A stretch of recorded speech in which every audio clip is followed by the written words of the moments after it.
Harassment.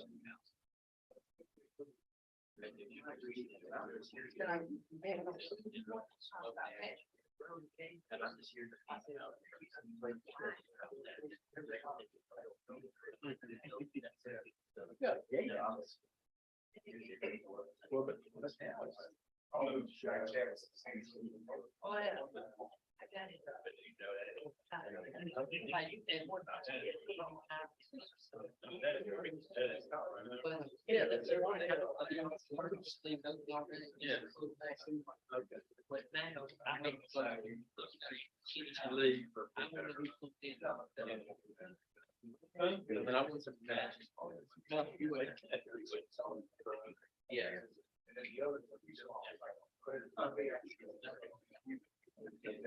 So what's the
Welcome everyone to the City of Graham's City Council meeting, July 11th, 2023. We appreciate you taking time out of your day to come here to listen to the city's business. I will ask tonight for Joey Parsons to give our invocation. If everyone will please bow your heads. Lord, just thank you for bringing us here tonight, and we humbly come before you asking for your wisdom and your guidance in the decisions we're going to make tonight, and just continue to bless this city because it's been such a great place to live. Thank you for everything. In Jesus' name we pray. Amen. Amen. Amen. If you'll please stand for our Pledge of Allegiance. Allegiance to the flag of the United States of America and to the republic for which it stands, one nation, under God, indivisible, with liberty and justice for all.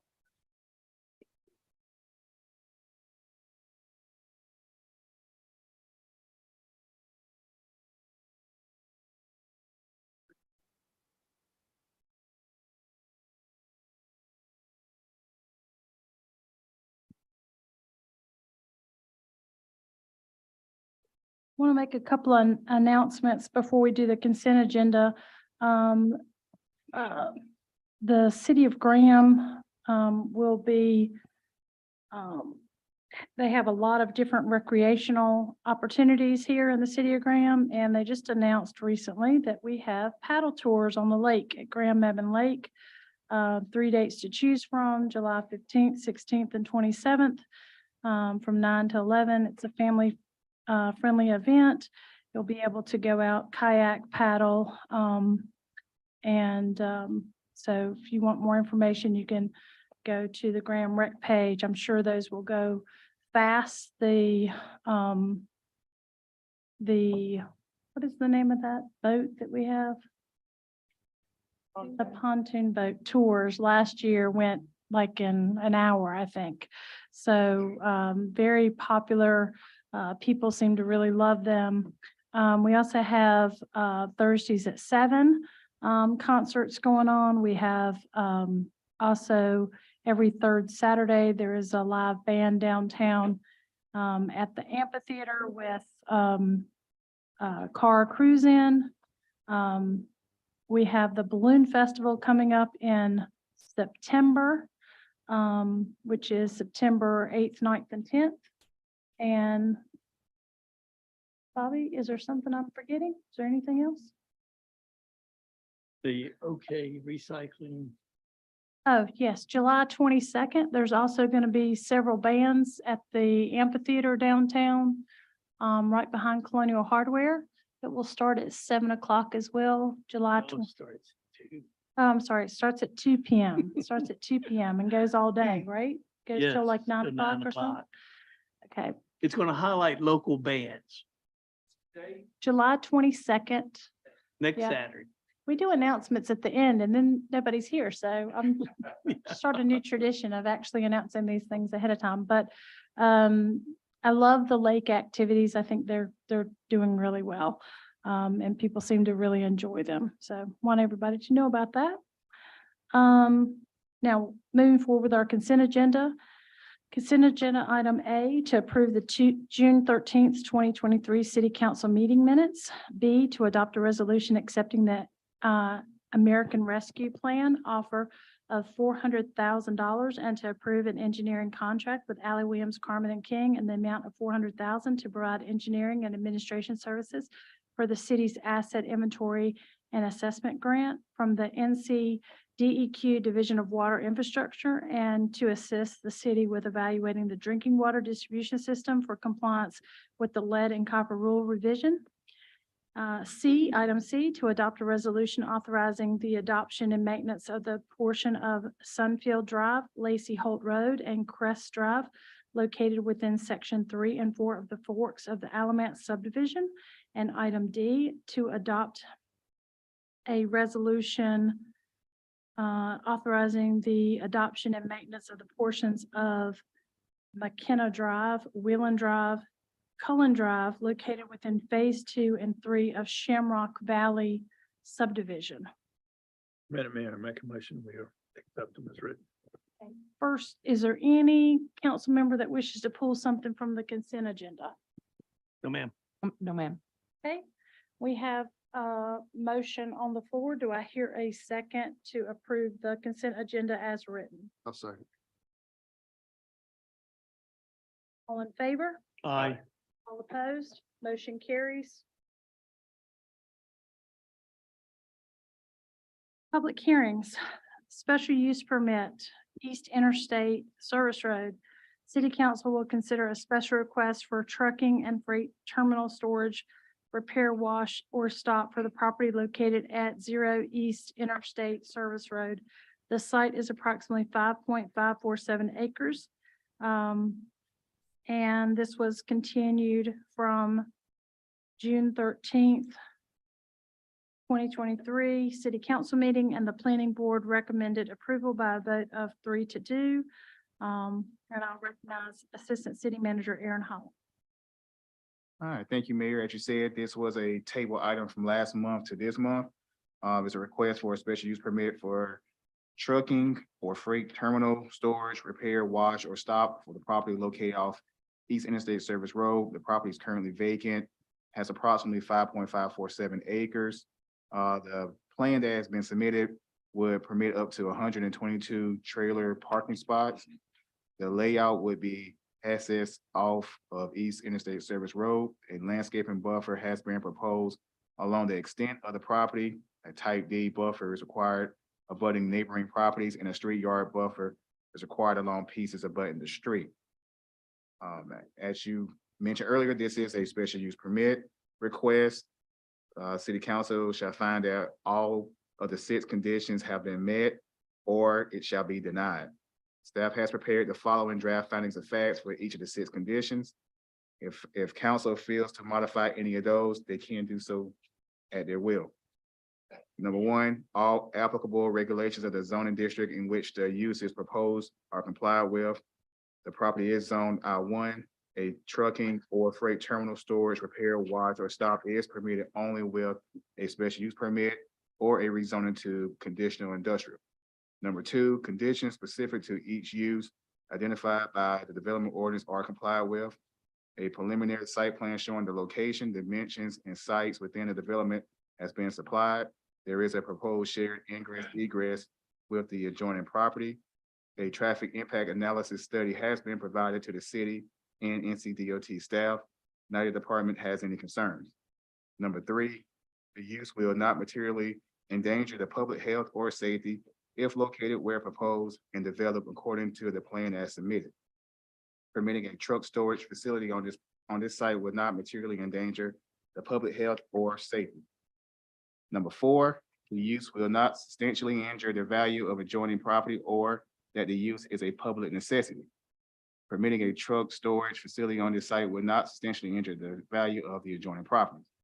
Number 5, the location and character of the use, if developed according to the plan as submitted, will be in harmony with the area in which it is to be located and in general conformity with the plan of the development for the ground planning area. The plan is located in an industrial section of ground and is in general conformity with the Graham 2035 comprehensive plan. Number 6, satisfactory provision has been made for the following when applicable: vehicle circulation, parking and loading, surface entrances and areas, screening, utilities, signs, and lighting and open space. The sketch plan submitted indicates general compliance with these requirements.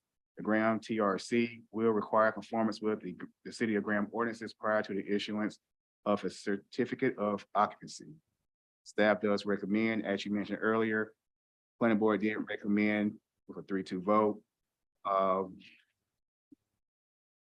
Would like to make note that we do have to turn to our attorneys to read another portion to this whole special use process. So I will turn over to the attorneys before we go to the applicant.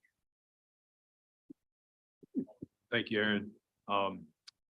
This hearing is a quasi judicial evidentiary hearing. This means it's like a court hearing. State law sets specific procedures and rules concerning how this board must make its decision.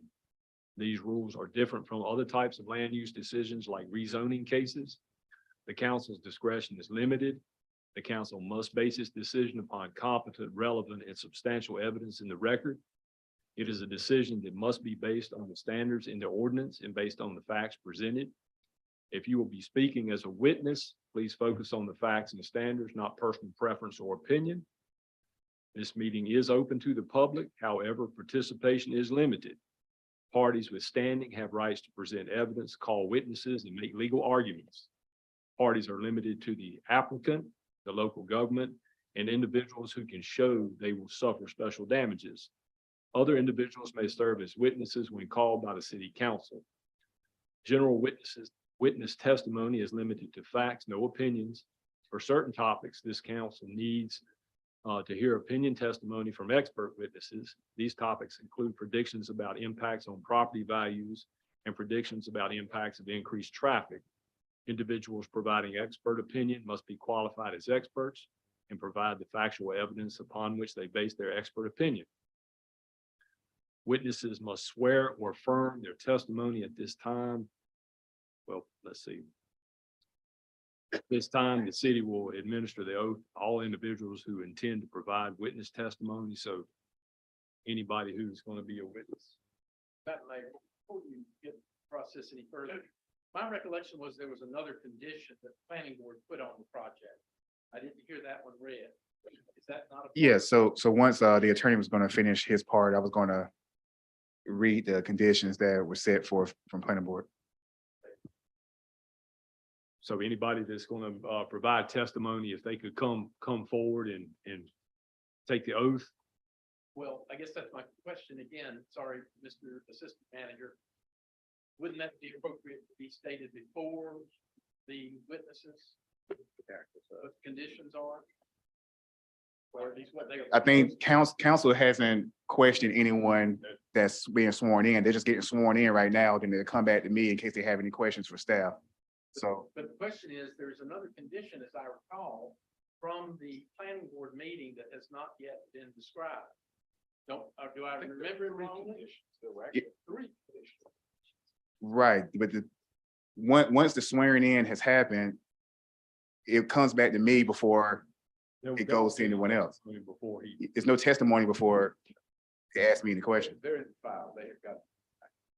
So I will go over those conditions before they turn over to the applicants. Madam Mayor and members of the council, my name is Matt Wall, 3453 Forestdale Drive, Burlington, NC. I am not going to be a witness, and so you'll be relieved that I don't need to take the oath, but we do have three witnesses here and you want to do these now. One is Chad Huffine. The other is Glenn Patterson, Billy Tyler. Those will be the three witnesses for the applicant. Okay, if you'll please raise your right hand. Do you swear or affirm the testimony you are about to give today is the truth, the whole truth, and nothing but the truth? Say, I do. Okay, thank you. I have a question. So So if there's 5 members on the planning board, how did you do a 3-2 vote? I understand 3 and 2 make 5. Well, my question is, Chad's one of the planning board He members. he did not participate. there- or there in are the 7 members consideration for total. Voting. Yeah. Okay, so there were 5 members there, not counting There was- him. correct. Yeah, they were, Okay, that's what my question Yes, was. ma'am. Okay. So So there were 6 or 7 members there, 6, right? there were 6 present. Okay, There are that's what I- 7 total on the board. The conditions that were recommended by the planning board. One was a guardhouse on the property. The second was a fencing around the perimeter of the lot to be opaque in nature. And the final recommended condition was to add electrical components to the fencing if permissible by code.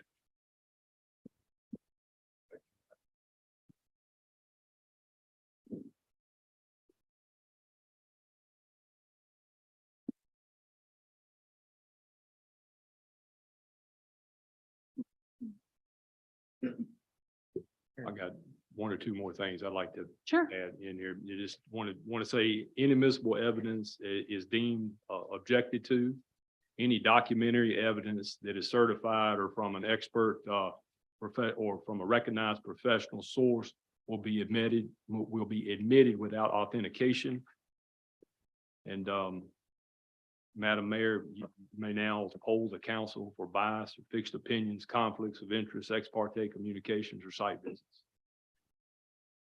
Has anyone on this council spoken to or had any outside communication with anyone in regards to this project? No, ma'am. No, I have not.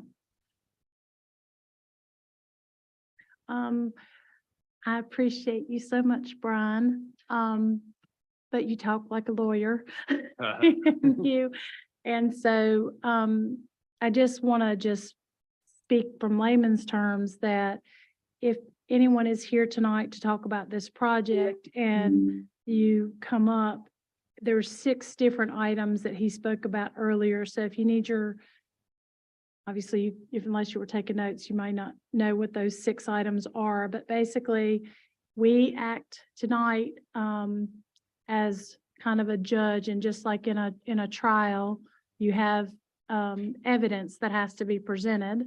And then that evidence, there's certain evidence we can consider and there's certain evidence that we can't consider. So if you get up and say, I don't like this project or I like that project, that's not something we can consider. We have to go based on expert testimony. So if you say, for instance, we think that this project is going to lower my property value, and you're not like a certified appraiser or someone that has, is deemed, to be able to give that kind of expertise, or give that opinion, then that's something that also this council, it's not that we're not listening to you or that we don't care what you think, but you have to be specific in the way that you make your argument, that it addresses one of the 6 issues. And if you could just name those off real quick again, just the general gist of those 6 issues. And those are the only things that these council members can consider in a yes, no vote for agreeing to this project or not agreeing to this project. Okay, so I'm not gonna put the response as just the 6 criteria. Yeah. Uh, So number, we have a brochure on this, and I always try to encourage people to read the brochure because it's pretty in-depth. well, it's just hard to remember, all the details, so to speak. Right. The 6 criteria, number 1, all applicable regulations of the zoning district in which the use is proposed are complied with. Number 2, conditions specific to each use identified by the development ordinance are complied with. Number three, the use will not materially endanger the public health or safety if located where proposed and developed according to the plan as submitted. Number four, the use will not substantially injure the value of the adjoining property or that the use is a public necessity. Or that the use is a public necessity. Number five, the location and character of the use, if developed according to the plan as submitted, will be in harmony with the area in which it is to be located and in general conformity with the plan of development for the Ram planning area. And number six, satisfactory provision has been made for the following: when applicable, vehicular circulation, parking and loading, unloading, service entrances and areas, screening, utilities, signs and lighting, and open space.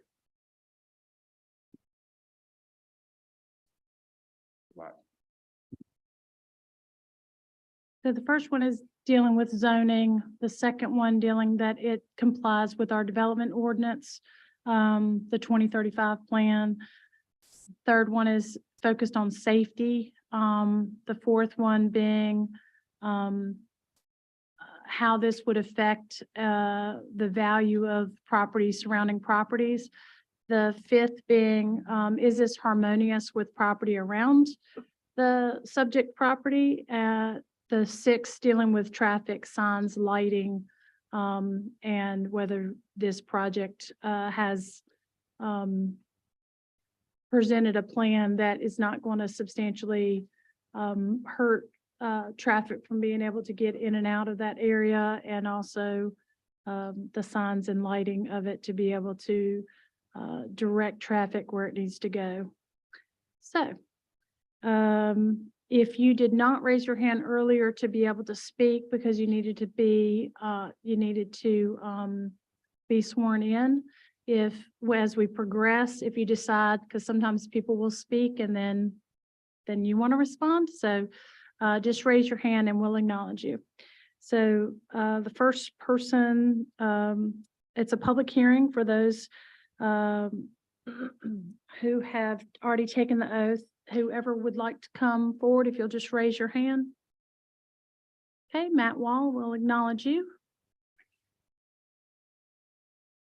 Madam Mayor and members of the council, again, my name is Matt Wall, and I am here on behalf of the applicant, Cone Commercial Real Estate, who is the prospective purchaser of this property under contract, and I am an attorney representing the applicant in this permit application.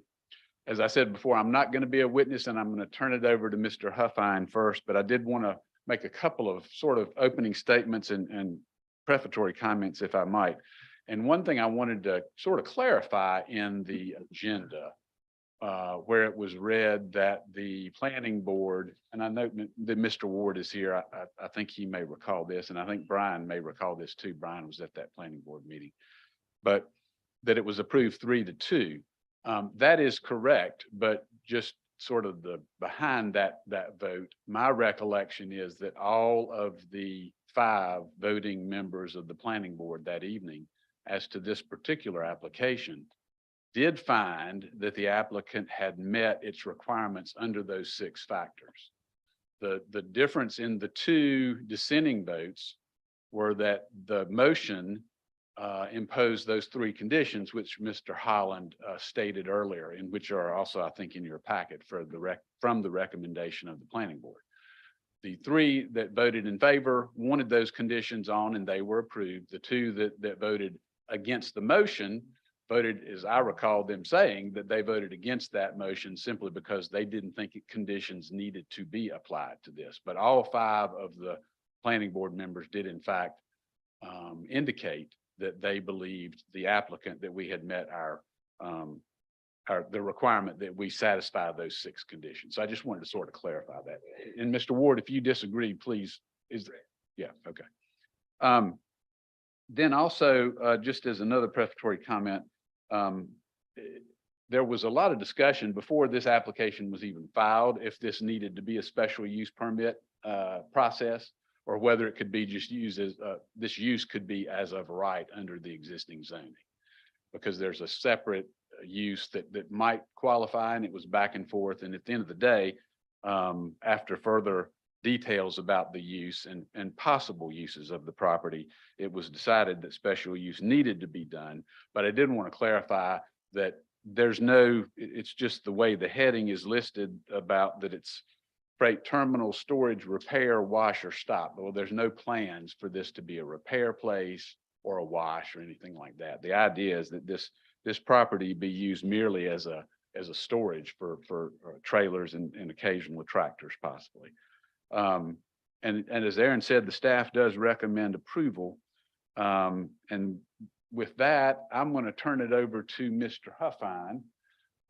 And I would ask that he be qualified and received as an expert witness. He is a professional engineer.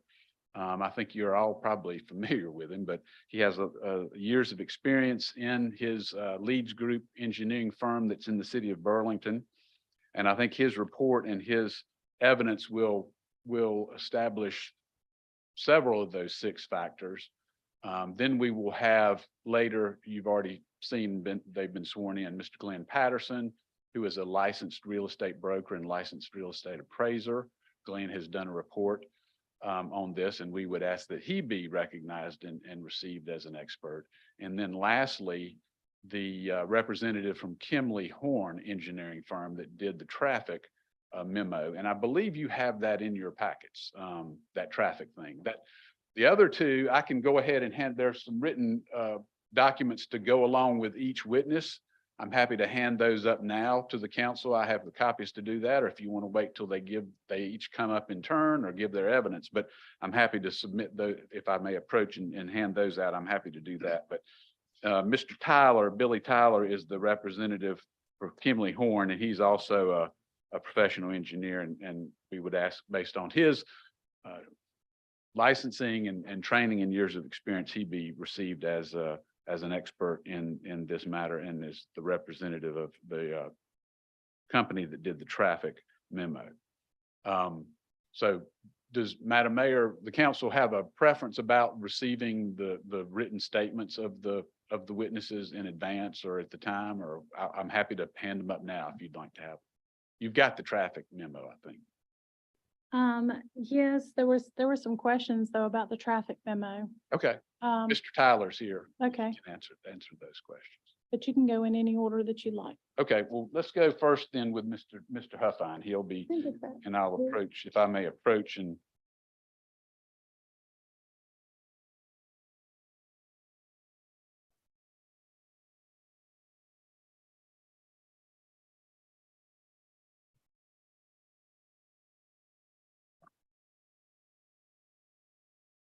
it's out of your way.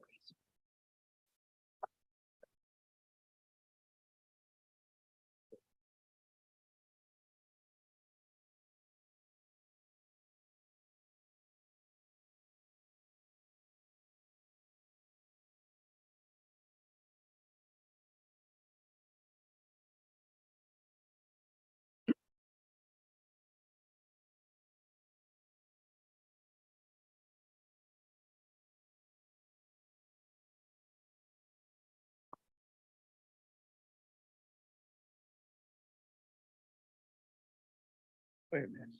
Good evening, Council, Mayor Talley, Chad Huffine, 505 East Davis Street, Burlington, North Carolina. I'm the civil engineer for the project. This project was brought to us several months ago with the concept of placing a storage area for rental, long-term, for tractor trailers, specifically the trailers in an overflow from adjacent industrial parking lots, uses in the area. Property was selected based on its proximity to I-40 and its ease of access to the industrial park further to the east and south. The property is surrounded by similar uses, the school bus parking garage, prison camp. All of those areas kind of surround the property to the northwest and south. And then further east, there's some industrial uses. There are no residences in the area adjacent to the property.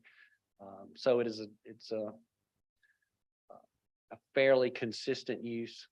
It is new to our area in that it is a standalone facility where a tractor trailer driver, truck driver will come and either pick up his trailer with his tractor or store several trailers and switch them out in his service in the area. So with that, I'll take any questions regarding the consistency with the use. If you have any, if not, I'll ask you if you just received our document pertaining to the traffic information, traffic study provided by Kim Little.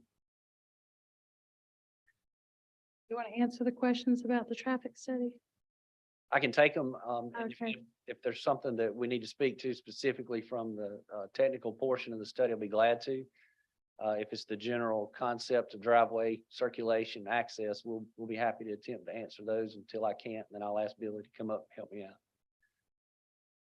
What was the period of time that you did that? Okay, we'll get Billy to come up here and help me out.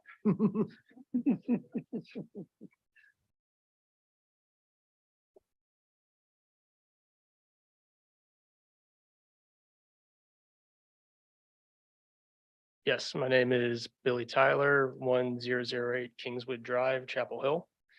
And as you said, I'm a licensed engineer. It was the question, what is the period of time the traffic study was performed? Correct. Are you saying when was the study submitted or when did we collect the data for the study? You do it for just one day? Yes, we did it for just one day, which is typical. We collected counts during the morning and afternoon peak hours. And I can find the specific date for you, which is included in the appendix, but it collected it over one day, which is typical. I looked at a lot of traffic studies. I mean, you can do them for one day, but that's not really a true, in my opinion, a true story of that on a Tuesday. You know, what the traffic is there on a Saturday versus a Monday morning or so. Correct. So it is typical across the industry to collect traffic counts for one day in the morning and afternoon peak hours. And then we apply several factors within our study that help account for that variability. And what we end up actually analyzing and basing our recommendations on are the effectively the 15 most peak minutes of the day. So we're looking at the most intense 15 minutes of a typical day, which should cover most cases on the roadway network. But you would agree that the numbers on a Saturday could be very different than the numbers on a Tuesday. They could. And on this property here, can you show me the intended routes that trucks would be taking to get access to this from the interstate? So it's Chad Huffine again. I'm going to help Billy out where we need to help each other out. If you'll look at the information we submitted to you, you have truck turning maneuvers that show access onto Interstate Service Road and then from Interstate Service Road to Gilbert Street. Should be in the documents submitted to you through staff review. If not, I'll come point to it on the screen. On the screen? I'll be glad to point to it. Can you pull it up, Aaron?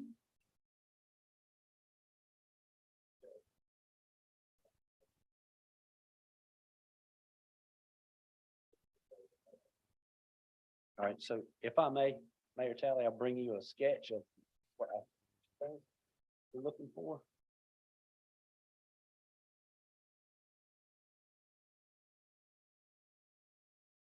If I may.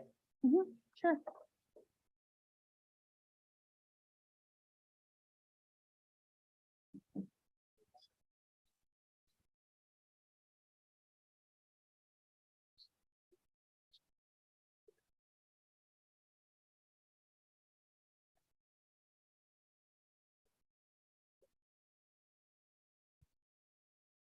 So if I may speak while you're reviewing that, two of the major concerns during the plan review process was the access to Interstate Service Road, such that a maneuvering tractor trailer would not encroach into the oncoming traffic in the opposite direction. The other point of interest was at the intersection of Interstate Service Road and Gilbert Street. Both of those being important maneuvering areas, whether the trucks turn right and then turn left and then on access Interstate 40 through 54. So it was determined that most of the truck traffic would move to Interstate Service Road, turn right on Gilbert Street. Turn left again and then left again on 54 Highway. Once they reach 54 Highway, they would go north to I-40 or they would go south to Cherry Lane and then turn up Cherry Lane and head to the commercial Commerce Park. So all those points I think were addressed during the staff review. The access to Interstate Service Road was found to encroach onto some existing infrastructure for fire services and water main. So the second photo I showed you is the encumbrances at the existing entrance. The entrance was moved further west away from those items, widened to accommodate the larger maneuvers of the tractor trailer. Therefore, you see a 94-foot curb cut with expanded radii to the right of the driveway or east as you would turn right onto Interstate Service Road and approach Gilbert Street. Can you pull up, Google Street View so that we can see the pathway coming down Gilbert?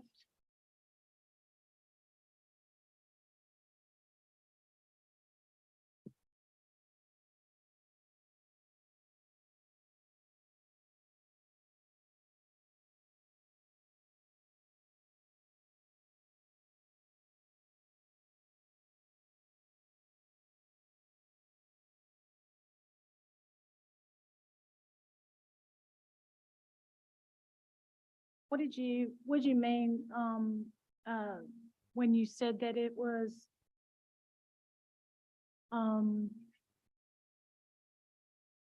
that it went, Okay, so when you turn out of the parking lot that we propose, if you don't make the driveway wide enough, the tractor trailer driver has to swing out into the opposite lane of travel. So if you were coming towards the prison camp, you could get run over by the tractor trailer driver. So we made the entrance super wide and have a larger radius on the eastern side so that the driver, when he's in his truck and leaves and heads east, the tractor and the trailer stay in his lane and do not encroach the other lane. It's only a 2-lane road there. In practice, the truck driver's gonna drive everywhere. We, on paper, have to facilitate the maneuvers in the tractor trailer's designated lane. That's the reason for the excessively wide point of access. and so show Aaron on where this is, where that is. It's like right in that area. If you turn the aerial layer on, it'll stick out a lot better. You see that grass field where the cursor is?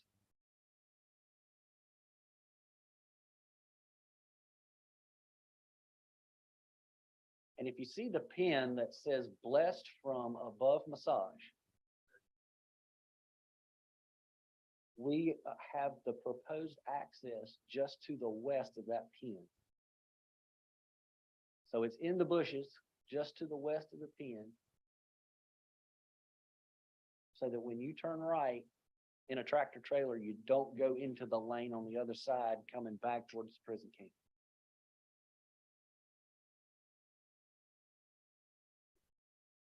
Once you leave the site and you're on Interstate Service Road, you make the hard right turn and then the left turn to approach Gilbreth Street.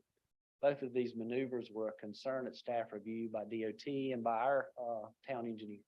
So we provided the truck maneuvers showing that they were able to accomplish their maneuvers without being in the other lane.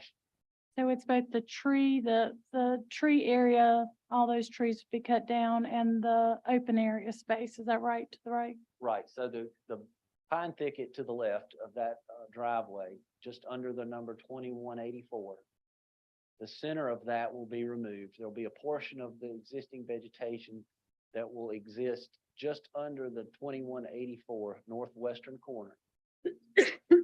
Those trees will go away, and the grass area to the east of the tag from Blessed from Above Massage, that entire area will then be consistent with the white or grayed out area that we show you on the site. And show me how you're gonna get back on the interstate and get off the interstate. So from Gilbreth Street, you would take a right. You would go south just to the GKS? Census now, it's Census Uniform Services. So you're gonna turn left onto Woody. You're gonna go down Woody Drive until you get to 54 Highway. That's where the Waffle House is. When you get that intersection, you're gonna either decide to turn left or right. If your destinations are to the south, such as the Commerce Park or further Chapel Hill, then you're gonna turn right and go south on 54 Highway. If you're gonna access 4085, then you're gonna turn left immediately and then choose your direction at 40. And then I guess if you're gonna go into town, you would just continue on up 54.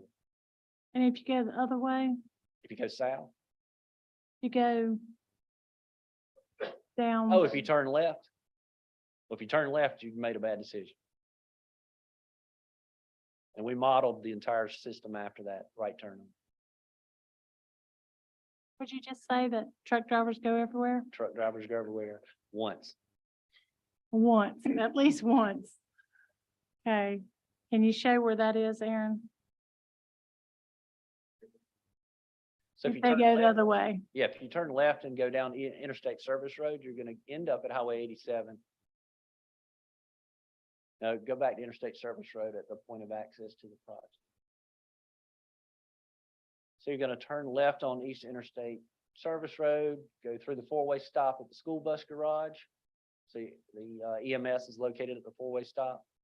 You'll continue down East Crescent Square Drive until you hit Highway 87. You're gonna go north to I-4085, you're gonna turn right and then make your choice. If you're gonna turn to the left and go south down 87 towards Pittsburgh, then you'll turn left at the light and head south on 87 Highway.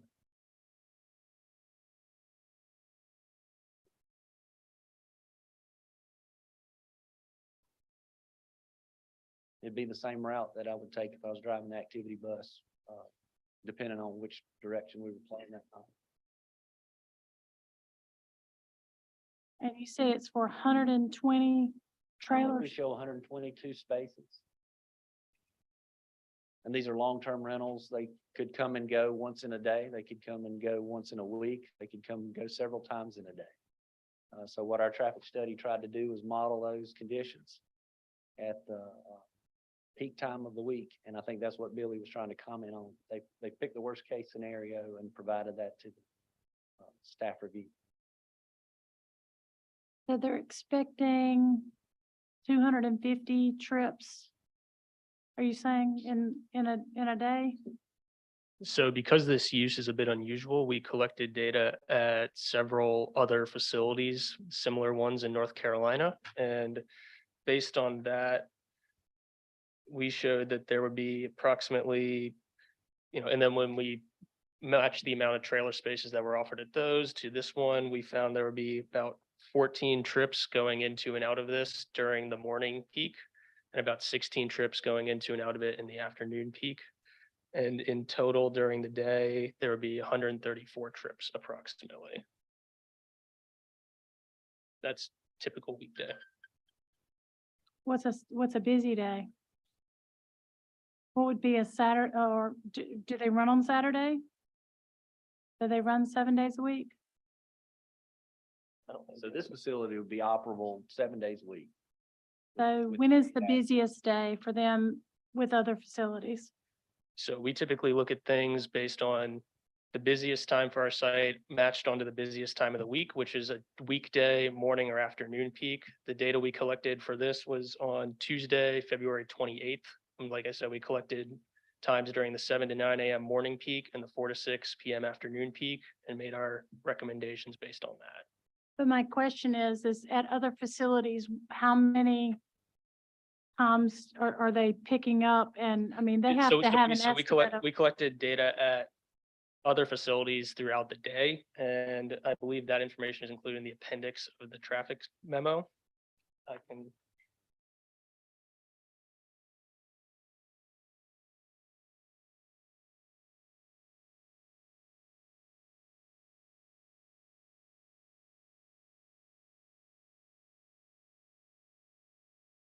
And so there were two sites. There are two tables that we include in the appendix, one of which was the table is labeled 4710 Chesapeake Drive. The other one is labeled 5035 Old Walkertown Road. These were the two additional facilities that we counted. And the data there shows the number of trips that were observed on typical weekdays there, as well as during the morning and afternoon peak hours. I understand what you're saying. Yes. I saw this, but Yes. my question is, what is their peak? I mean, if you could pick a Tuesday, maybe that's the lowest day of the week that they run. But my question is what is the highest peak that you're expecting per day from any of their other facilities? So the peaks that we got here measure the peak of each of these facilities. Like I said, this is a non-standard use. And so we took the peak of each of these facilities, used that data to generate an estimate for the proposed facility. So based on the number of trailer parking spaces, the 14 AM trips, 16 PM trips, 134 daily trips should be a worst case for the proposed facility.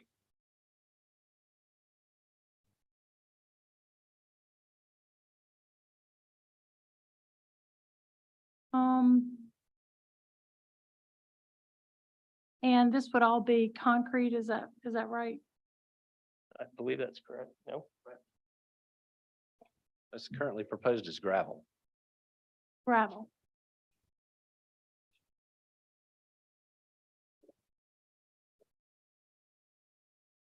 And so I'm assuming, since you're moving forward this, that the developer is agreeable to a fence, an opaque fence being one you can't see through, and how tall did they make a recommendation as to how tall the fence was? So it's Chad Huffine again. I'll be glad to speak to those conditions or proposed conditions. We took the recommendation back to the developer from planning board and asked them specifically what the level of security would be, what their level of interest was in providing access control and that sort of thing. So I think on June 12th, we provided a memo to the city indicating a 6-foot minimum high gate, fence surrounding the property, a windscreen similar to those you see on athletic fields. That's what's advertised as 90% opaque, supplemented with the required landscape plantings. The access to the facility at the main gate would be a key code similar to the rear gate at Burlington Regional Airport.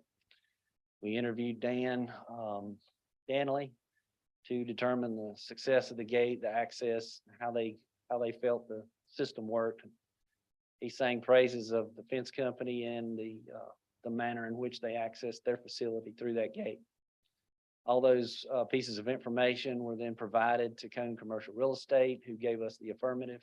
So that culminated in the creation of the memo on June 12th to give you the idea we would be certainly amenable to the security fence, access control, the opaque screening, and the required vegetation. And we'll get into the vegetation in a minute, but the fencing, what materials did you say you were using? So I think in the memo, it was a 12 gauge black vinyl coated chain link fence.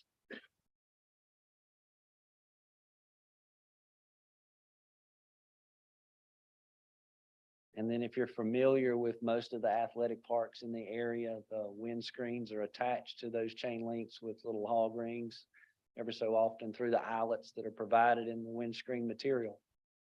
They're secured to the inside of the chain link fence and provide the visual obstruction that the ordinance requires and the conditions we're asking us to provide.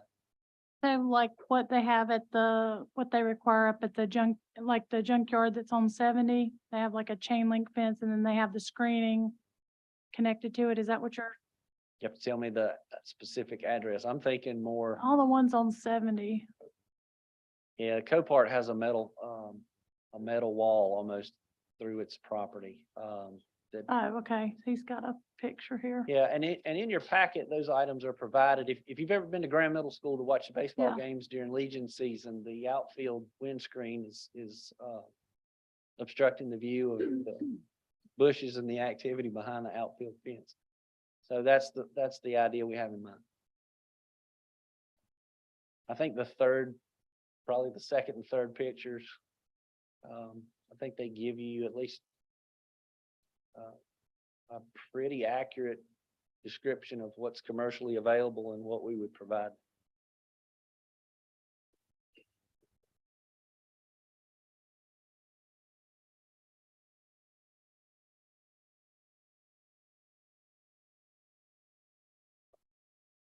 Karen, do you have a, do you include that in the packet? I'm gonna look and see what I've got too that I brought with me. No, I know. I was just, he said it was in the packet and I don't think it was, but I just wanted. Is it normal, is it the norm for these types of storage facilities to have gravel rather than concrete? I think so. I've been to two personally down 85 between here and Atlanta on a trip in January, and they were great. If I may, Mayor Talley, I got a copy of that memo. If you don't have it.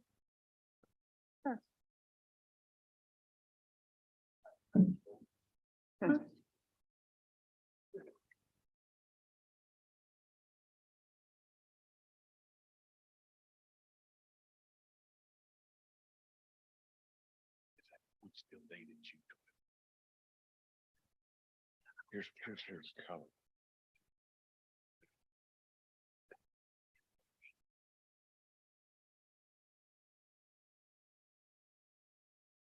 That was spot on. Circulate.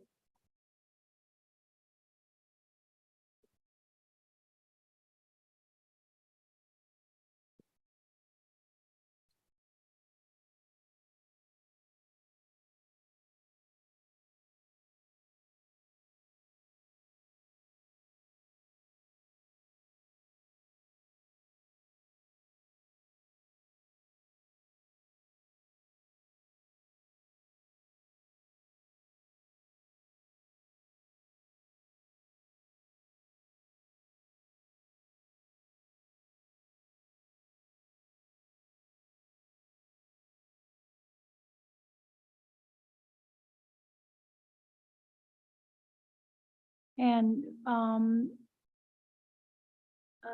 Aaron, can you please pull up the, I believe it's B grade, is that right, of the landscaping? Didn't you say it was B? D, Mm-hmm, if I may, Mayor Talley. yeah, sure.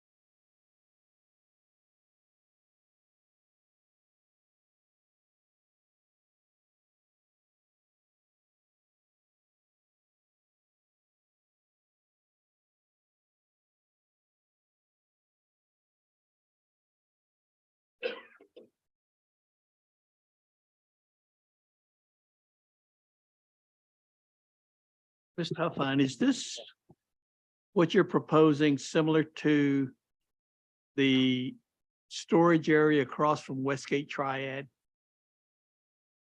on Auto Park Drive? Can we look at it on the map? Yes, Okay. pull up the map, the Google map. So, Aaron, as far as opaqueness, D, is that the one? It's a minimum landscaping grade. I mean, it's typical between that type of use, less intense uses. If this was adjacent to something residential, it would be a much more intense landscaping requirement, but it's of a similar intensity, so therefore it's a very lightweight landscaping requirement on this one. If I may add to Aaron's comments, you typically have in the City of Graham ordinance, A, B, C, and D. Landscape buffers, those buffers vary in widths from 40 down to 10 feet. So D would be a consistent landscape buffer between industrial uses. I just wanted I would say, to you, I wouldn't be using this as an example because the number of calls I've gotten from citizens from when, what was it called?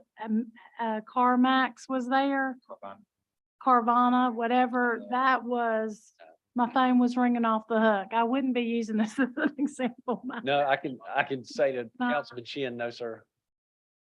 Uh, I'm just referring to the fact that that's a gravel parking. Right. That is gravel, yes, sir. If we could, if we're touring around town, on the Google Maps, we could go back to the Burton Storage, which is across the street and a little more comparable. It's the old SCI building that's shaped like the letter U. There you go. So if you'll get a street view there at the intersection of East Gilbreth and Woody, if the photographs are current. No, let's go down Woody and see if the dates improve. They did have current pictures on there. 'Cause All right, I let's saw pause 'em. there, please, Aaron. So Councilman Chin, as opposed to wood, this would be the 90% opaque mesh screening. Right. And the contents internal to the lot Right. would then be. So I was just showing the mayor, because she had a question about concrete versus gravel. Yes, sir. And that parking lot or that was over there across from Westgate is a gravel parking lot. Thank you, Aaron. Which one? Woody or Gilbert? Woody.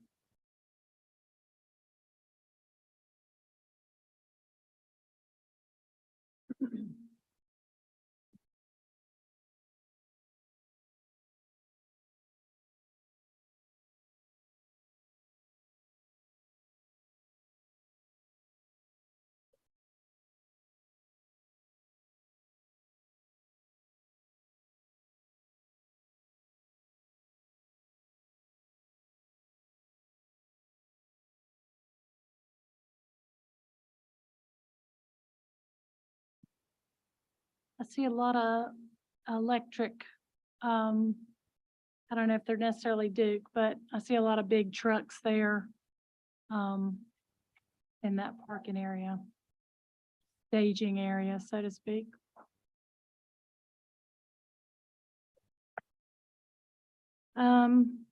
Okay. Joey, do you have any more questions for?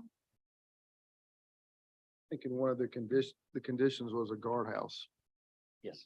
Didn't address that when you were, So the addition of a guardhouse or the addition of a keypad coded entry, in the minds of our customer and comparables accomplish the same thing.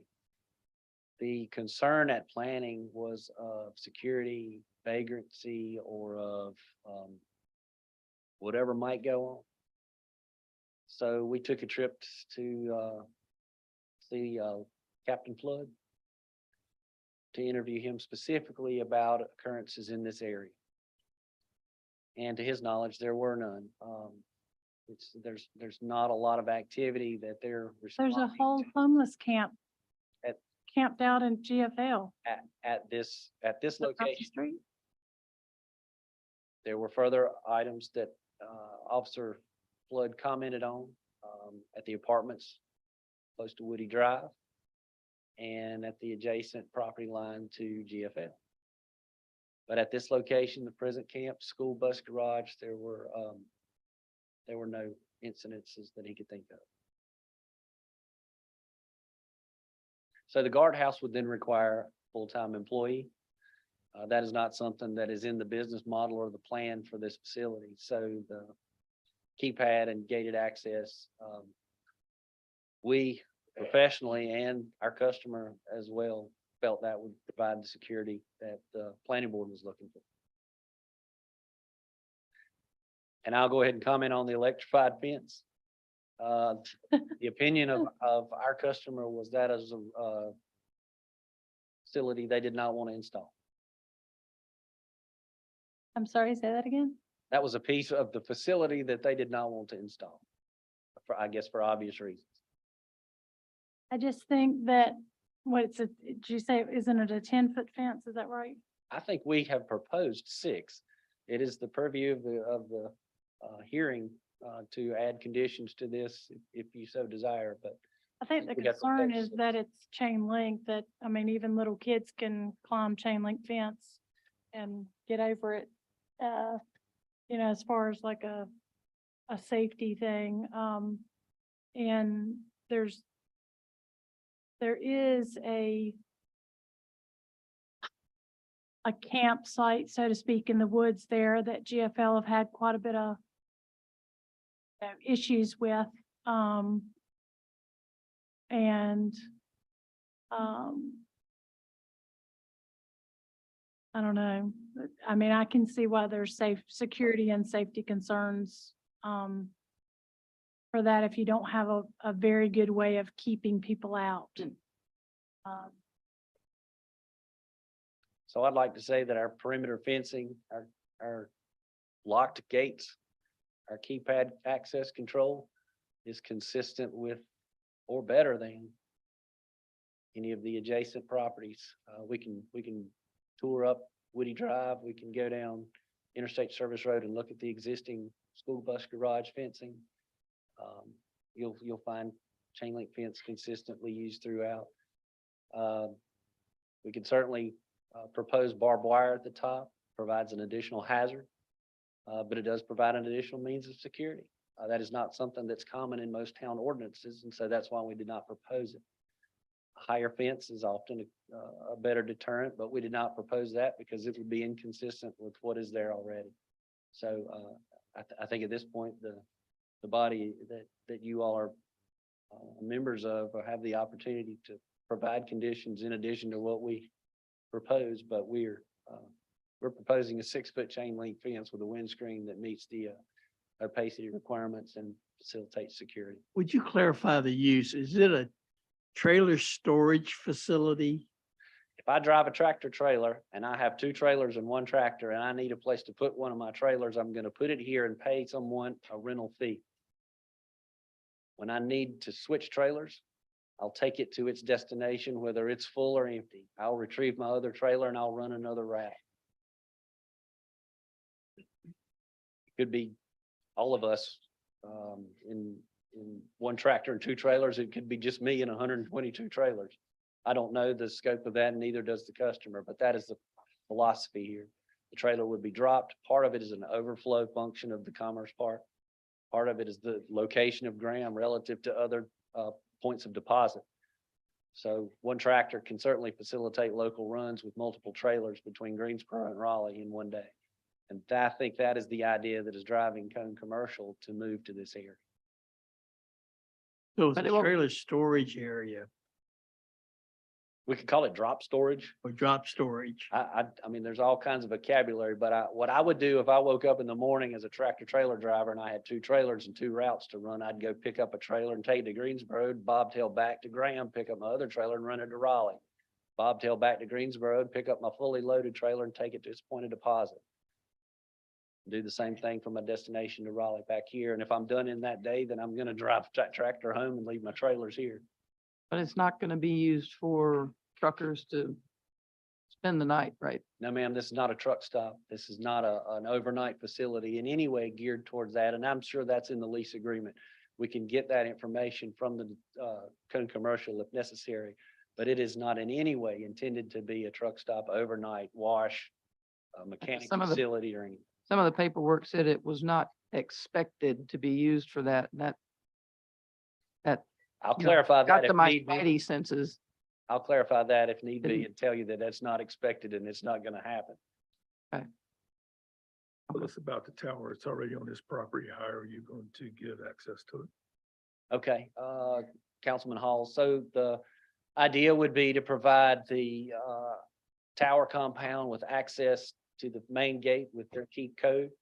And then double lock the rear gate so that both the property owner and the tower compound owner would have access to the tower facility.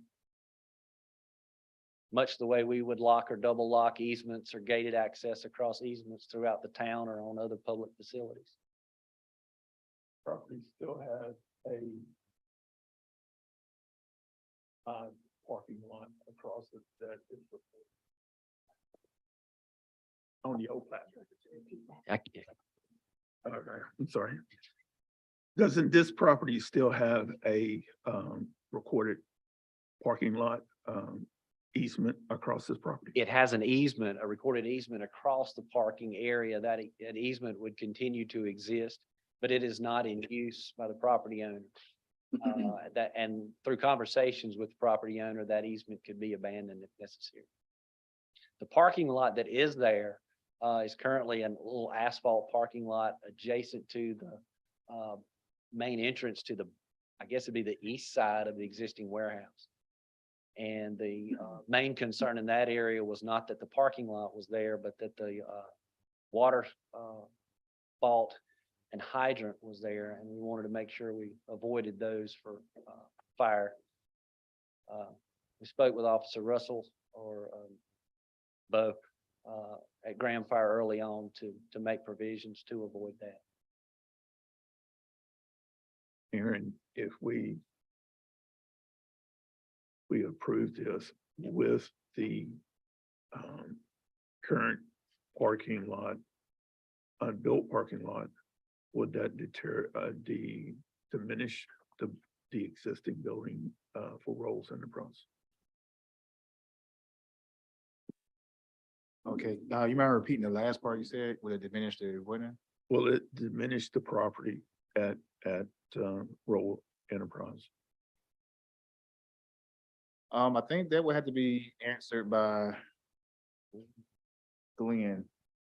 If you're talking about from the monetary standpoint. No, what I'm asking is the people at Rolls Enterprise remove the parking on this property that Chad is talking about? Mhm. Wouldn't that diminish and go against our ordinance for Rolls Enterprise? It's the same ownership. Yeah, I think, They- I think the same about the same people, so I think it would be Okay, one and the same. Councilman Hall, for clarification, the warehouse is owned by the property seller. And they have spoken to their tenants and they will use the other parts of the parking areas that facilitate that building for their use. I understand your question now, so yes. That item has been addressed. the, back here, when Jerry and them bought this property, the grass area out here, besides where it says Roll Enterprise temporary closed. Well, there's a big parking lot that's recorded on the plat. Okay. So what I wanted to know was, is it going to go against our zoning ordinance for them to nullify the parking that's non-existent at this time? Can they do that and still that building keep its zoning? The trees that you have there, are you going to take all of those trees down and? Almost all of them. We have to put street trees back in place of the ones that we take out. There's a lot of grade change that occurs in that wooded patch. And in order to get the storm drainage to function, that site with the pine thicket on it has to be graded to drain to the east.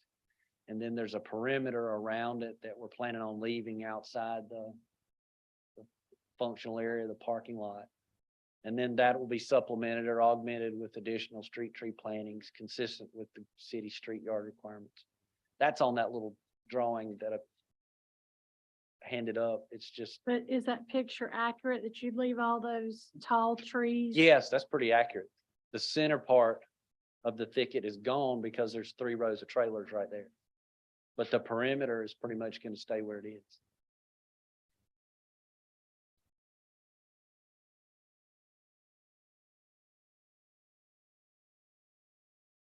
Aware of our overlay district, right?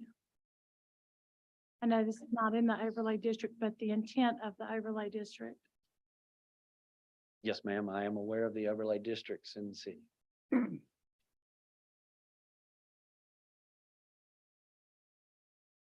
Aaron, there was an electrical contractor that was right there on Gilbert Street that had some issues with break-ins there. And they had a fence, I remember, and I recall them saying that when they did put something on top of it, what do you call that? Yeah, that helped a lot, but then they just cut the chain, and didn't go over the fence anymore. They just brought, cutters and cut through the chain.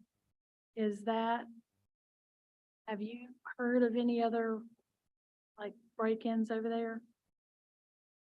Haven't, but you know, technology's come a long way over the last decade or so, and camera usage is I highly recommend it, but again, you know, you had to kind of lean on whatever the property owner and the business owner, how they want to protect their property, you know, to what level. You know, some people will put cameras in every corner.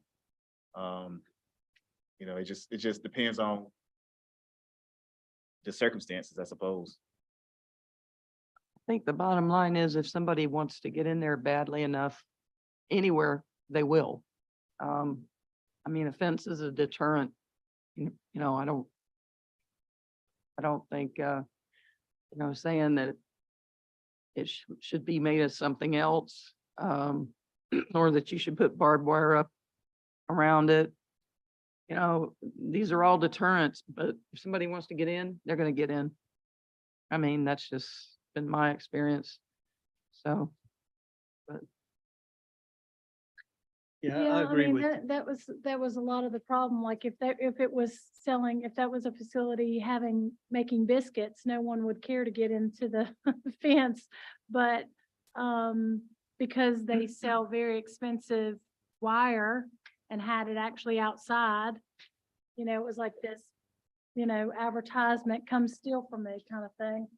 And copper, you know, is easy to, be able to, you know, sell at the recycling places and stuff, so. yeah, but I don't think Well- anybody's gonna be trying to steal the tractor trailer. I don't think. I I hope think not. it's more concern of the content of the stored trailers. Yeah, but if they're locked, again, you know. I would hope they would be. Well, I think you've done an excellent job, but is there any other people that are wanting to speak on this issue that came to mind?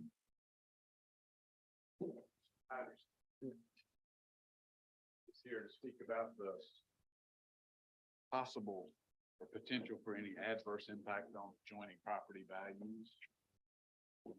Got his,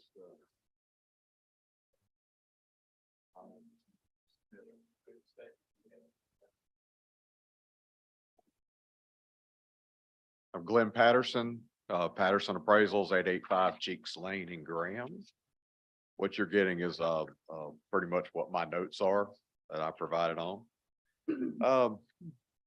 What I'm here to testify on is whether this proposed use would provide a substantial injury to the value of adjoining properties or abutting property in the area. So my professional opinion is that there is no data to say whether it would affect it positively or negatively on any adjacent properties or anything in the area. The neighborhood there's about 2 to 3 deep.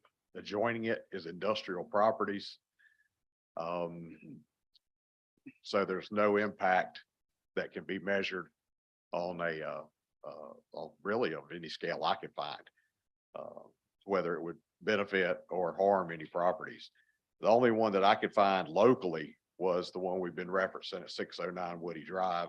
When the Burtons bought that property, that was been fenced in as code. They were using it for truck parking similar to this proposed use.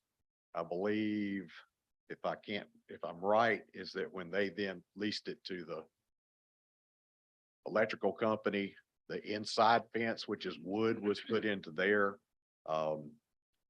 But that property itself will change that use from a regular industrial to more of a storage and industrial use for their trailers, very similar to this.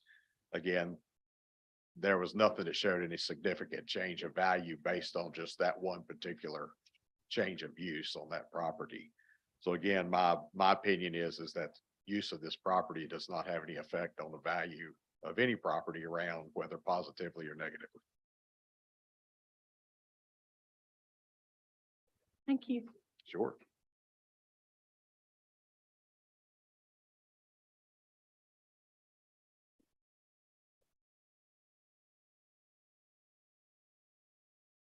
Madam Mayor, I think that's the evidence for the applicant. You have both oral testimony and the written submissions of the experts and the findings, proposed findings of fact that Mr. Huffine and also your own staff had submitted. And if there are any other questions that you have for us, then we'll do our best to try to answer those.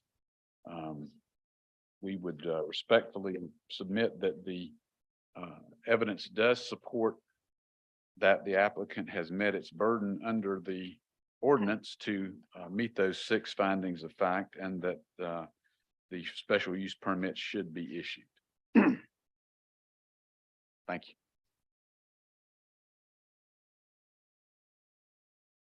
Aaron, can you pull up the land use map and show this particular location?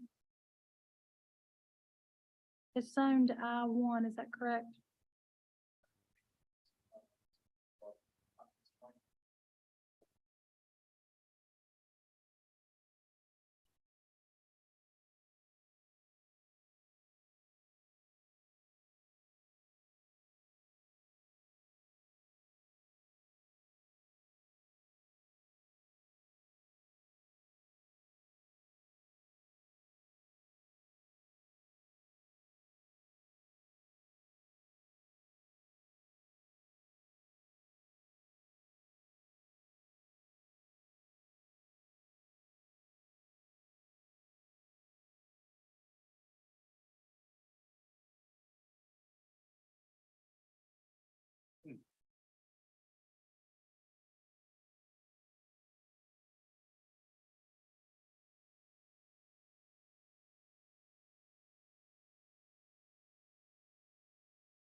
And that orange.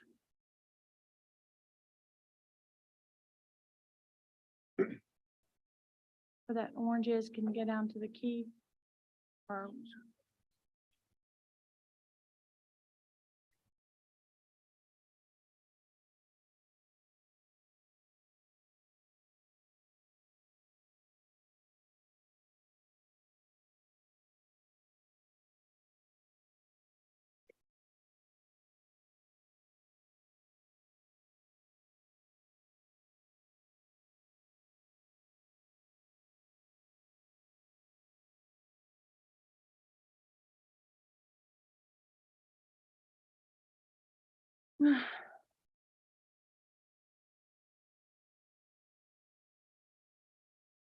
so it talks about, how wide is that road there No, they said that they were going to have to make the driveway really wide in order to not go into that existing lane, that other lane on the other side. Is that road like able to handle heavy truck traffic? Met with NCDOT during TRC and they're satisfied with the proposal that has been presented to them with the recommended changes to the property.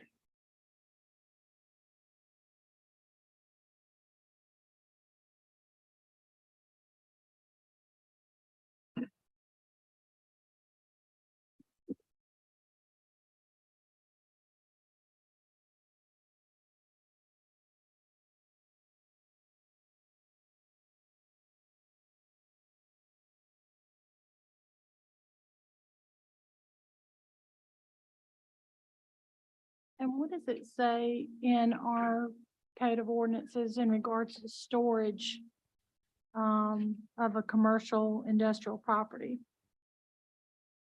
Because I know like on the zoning for light industrial, they want that all buffered. They don't want you to be able to see that from the road, that kind of thing. So are you speaking on the development ordinance? Mhm. Obviously, they wanted to be placed in an area of similar use, which this basically is. They want the landscaping to be applicable to the surrounding area. So if you're near less in, a less intense type of use, and you're considered to be the heavier of the intensity uses, they want to make sure that you have enough buffering. But because this one is adjacent to of a similar intensity, it's why it's calling for such a light landscaping requirement.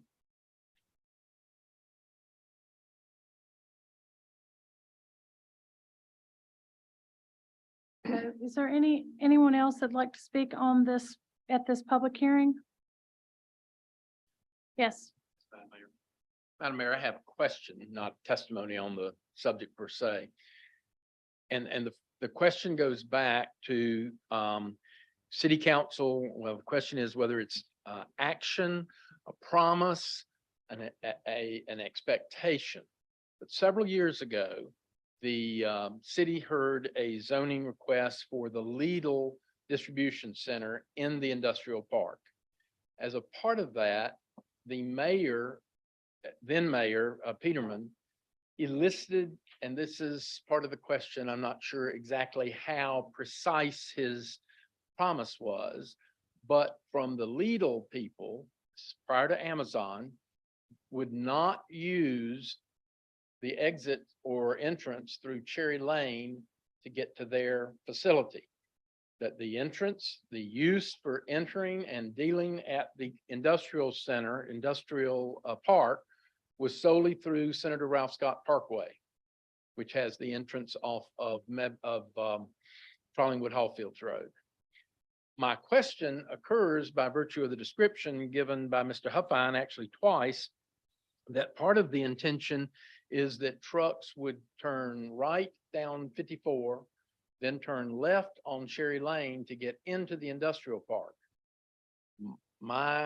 That's my question, and it could be that everything's been overtaken by events, but at some point there was the assurance, promise, something that Cherry Lane was not going to be used for industrial traffic in and out of the industrial park. So I don't know what the status of that either. I know what the status of the practice is, but I don't know what the city's, if it had any official imprimatur in terms of an assurance from not these applicants, but the applicants for the industrial park was to keep industrial traffic off of Cherry Lane. I think the intent that I wasn't here during that conversation. I came right in at the end of that, but the intent was to try to keep that traffic from coming down Cherry Lane and stick to that new road. But Mayor Peterman, he can't dictate who can come on and off the state road. So it was more or less an acknowledgement by the company that they're going to steer their drivers to utilize the new road versus come down Cherry. Jerry wouldn't have the right to tell someone they couldn't come down a state road. Right. So that's why I'm, and that conversation was like that, but I hate to do that because I wasn't here at that particular time. Well, that's my underlying question. I'm not sure how much enforceability it had from the outset, but at least rhetorically, at some point, there had been an assurance to residents in that area and otherwise that Cherry Lane would not be used as an entrance for the industrial park. And now tonight, twice, it's been mentioned that it explicitly would be for potential tractor trailers from this facility, swapping out and potentially going there. As opposed to, again, the original description was that everyone would enter the industrial park through the main entrance off of Trollingwood Hallfields Road onto Senator Ralph Scott Parkway.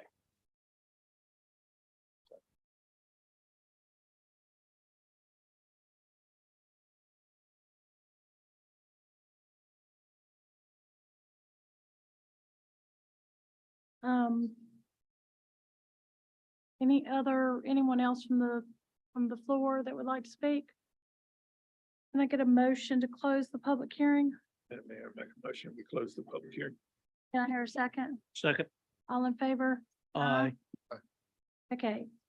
I just want to start out with saying that I speak for myself, very pro-business, try to find solutions rather than try to tell people why they can't do something.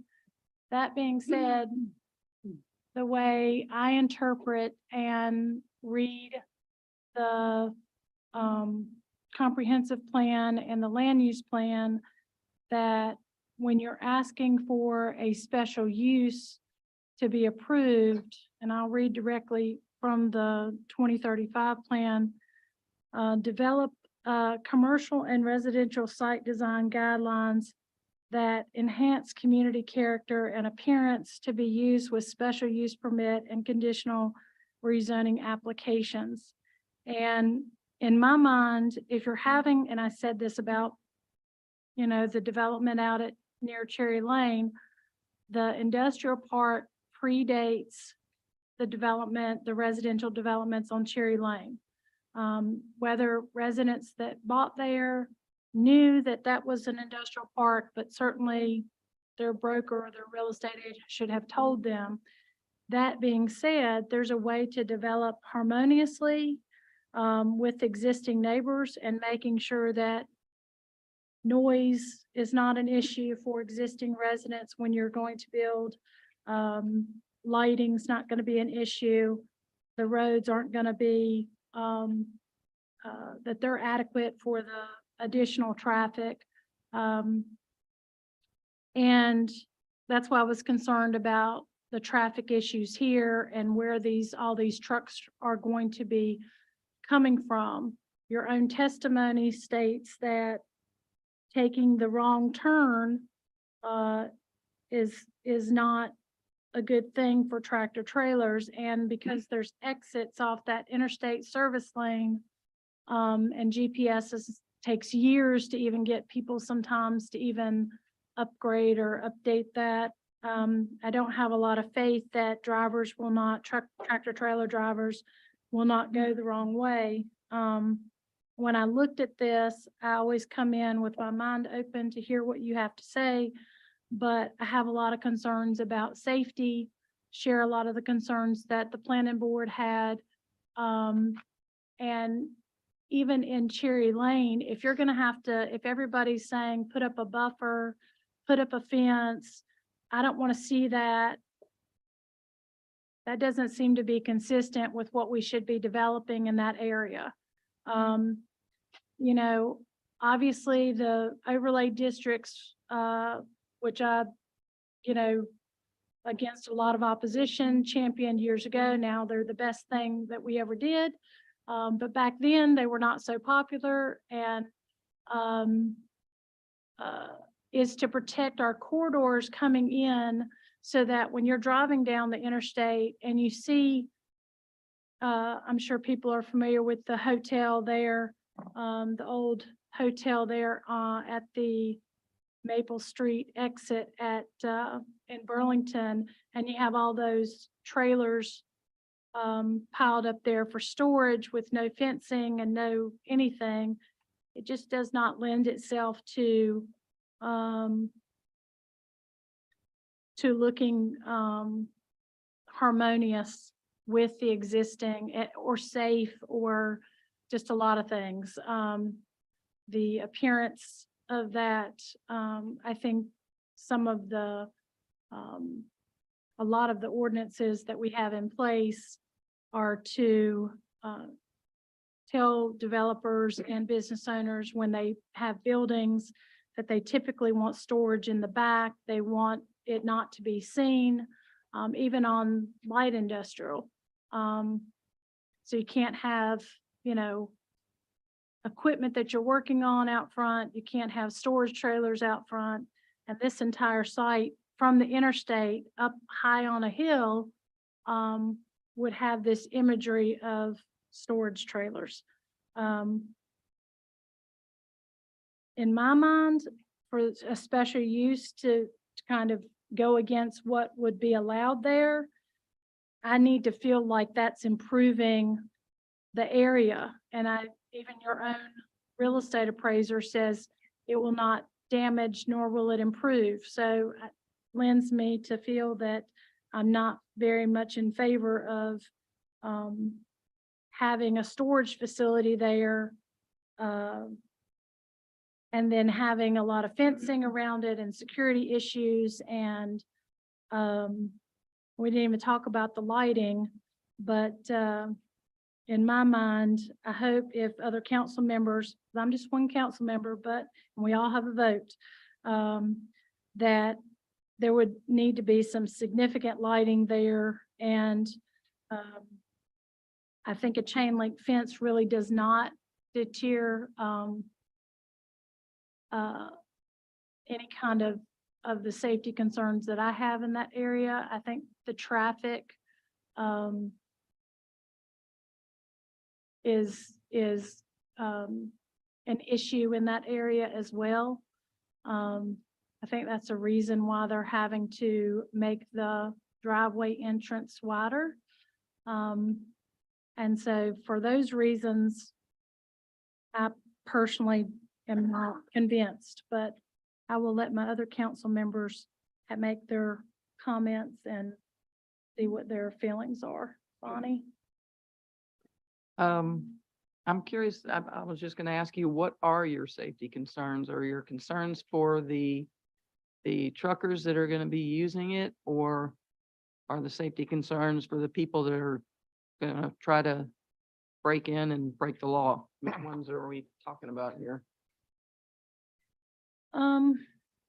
Well, I think that a fence is not gonna deter people, and then you have a lot of people that aren't all working for the same company. You just have a lot of truck drivers from all over the country that'll be entering that location and without an on-site person, as the planning board recommended, to be running that business. I mean, what is gonna stop 10 tractor trailer drivers from sleeping there overnight? There's nobody there minding the business. I mean, what would stop 10 tractor trailer drivers from staying there overnight? No. Or taking somebody else's trailer or storage trailer, or no cameras, no lighting, none of those things were proposed. I don't know, I feel like it could be a deterrent, and I guess I'm more with staying with what the ordinances are and what the land use is. And that if we're gonna break that in order for a particular business to go somewhere, it needs to be bringing something and making something better. I think there are reasons for exceptions, but I don't feel like this rises to the level of being able to do that. I mean, what we're saying is inconsistent with our overlay district. This particular property isn't in the overlay district, but the intent of the overlay district is to protect the corridors, the visibility from the interstate as people come through, that they have something very nice to look at coming into our main hubs. I mean, the overlay district is to protect the development in that area. And this is highly visible from the interstate. Do you want to have a bunch of storage trailers from the interstate? I think that's the intent of the fencing, is to hide some of that. But what, I totally agree with what you're saying, but it's, why are we agreeing to change the rules so that we have to hide something behind a fence? I don't think we're changing the rules. It's already, zoned for industrial one. Not zoned for this purpose. That's why a special use permit is required. Well, I still don't think that, it's not in keeping with what's already in the area. I mean, I think, putting a restriction on them to say you have to have a guard there at all times is, certainly not something that I agree with. I don't agree with electrifying a fence to keep people out, because it's really not to keep people in, it's to keep people out. And then, gonna have somebody, God forbid, some trucker accidentally backs into the fence, and then we've got a whole nother issue going on. I don't think electrifying the fence is the answer, but Well, our That's- property that just my personal experience of being beside a place that has tractor trailer traffic, there is a lot of trash and debris, and no one, like, if there's something that they want to get rid of, old tires, whatever, they just leave it. And I hate to say that, but with no one being there to monitor that, even at a truck stop, stuff gets dumped, stuff gets left. It's a maintenance nightmare. that can happen with any industrial building. I think that's, But there's That's a no risk one that- there. well, there's not anyone there at any of the other properties either, Yes, sir. not all the time, On Woody Drive, there's always someone there. at every place. Damn it. I don't know of a place in mean- Graham that we don't have someone there monitoring. Even at the truck stops, they have it monitoring and they still do it. I guess You're trying to change human nature, Mayor. Well, I think, just, we- I want. I think our discussion is getting to the point. I want our area. We are to now look trying to nice. dictate to a private citizen who is developing making use of the land that they own. Why are we dictating? If it gets to the point that there's vandalism, I'm sure the owner will take steps to correct it. But we're now second guessing what's going to happen there. And if you drive from exit 145 to 148 and you look to your right, you'll see everything there that have no screening and such. It's a industrial corridor down I-85 and 40. You've got where Hurt Locker and Carvana are storing vehicles and trailers, and there's no screening on that chain link fence. But I think people recognize it's an industrial area.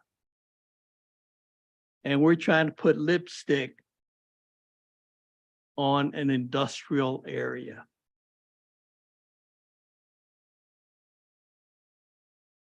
And with the fact that they're gonna put a key code box, that means the driver was given that code by the business. Says, okay, you can use this stop to drop that trailer, especially if it's pulling two trailers, drop one, deliver, come back, pick up the second one.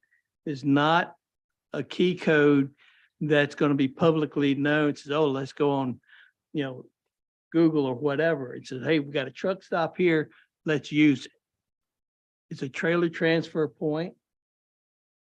And I think we're overthinking its use and trying to define the outcome. That's why it's private property being developed for private industry.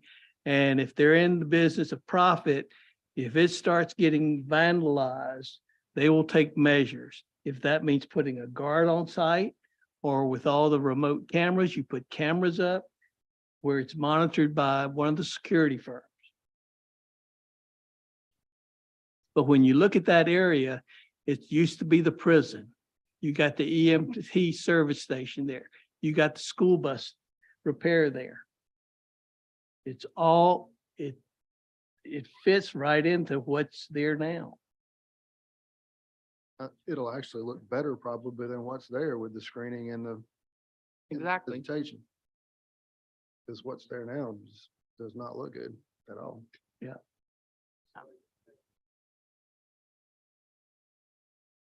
What do you think, Ricky? Well, I think once they come in and cut all them trees down, it's gonna open all of them businesses, and back there behind them, it's gonna make them stand out like a sore thumb. I'm not in favor of it. And they're not gonna cut all the trees down. They're gonna leave a buffer. So Can't leave they're a cutting buffer the where center there's out. not any trees now. I mean, and under industrial, who's to say that the Roll Industries gets bought by somebody and they have 120 tractor trailers and they have an easement to park them there? We have nothing in a conditional thing that could say that they can't park there because it's part of their business. They sell rolls. Or- Or if they sell to the other business, got the, Or, it's for cars. or if we sell it, you know, if it's sold and they put up, you know, some other business and they have transfer trucks, they can park those transfer trucks on their business parking lot. Think there's anything in I-1 that prevents that. Only thing I know in I-1's no for towing facilities can't store.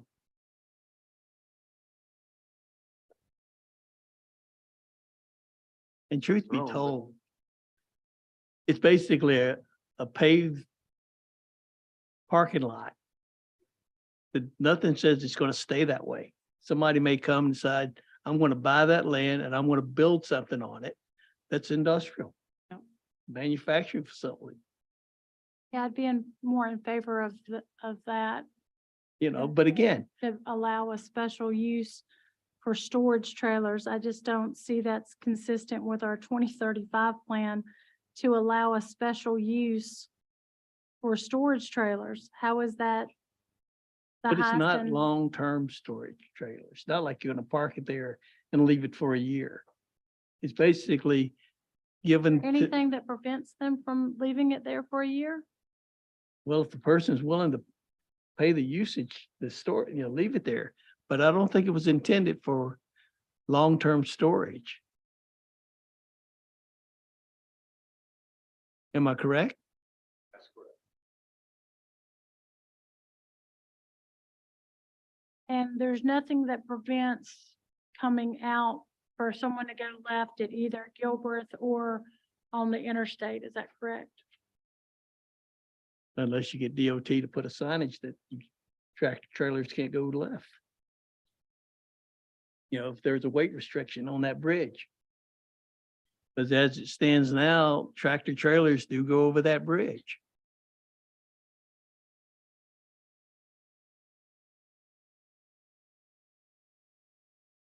Truck drivers will find the easiest way to navigate through a community. And all it takes is the one time, make a left turn and go on Galbraith. And it's like, nope, not gonna do that again. Truck drivers pulling a 40-foot trailer are gonna find the easiest way for them to maneuver through a community.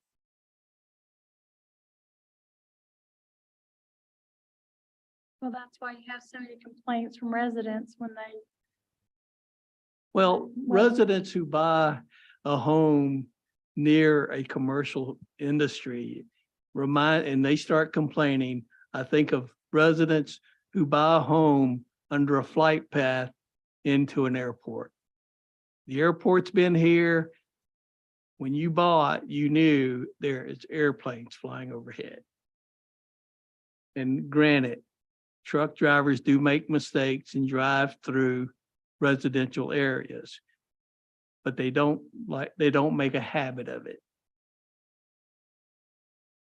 You know, I think we're making something complicated when we can't change human nature, but at the same time, it's a legitimate use of that land.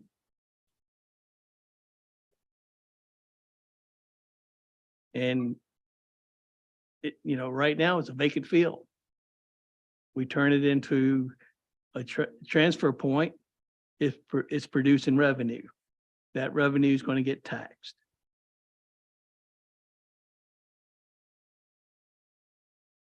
It's not a money-making venture. They're not going to build it. There's no sales tax associated with renting that. Brings in no sales tax, does it, Aaron? For rent, you don't pay sales tax on rent. So the only thing is, I mean, somebody's already paying property tax, so there's no additional revenues coming into the city. That's why, I guess what I'm saying is, someone was coming here and they were gonna build something and they wanted us to approve something that otherwise would not be allowed there. I would be in agreement with it if the citizens and the community was gonna benefit somewhat, but I just don't agree with having overlay. Our whole strategy of overlay districts is to But you raise a good point. protect the area. So are we going to approve something that produces no revenue to the Graham?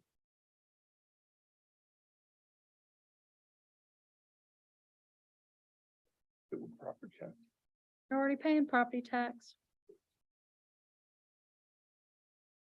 Yeah, but does it change the property tax that's being paid now? Is it as vacant land?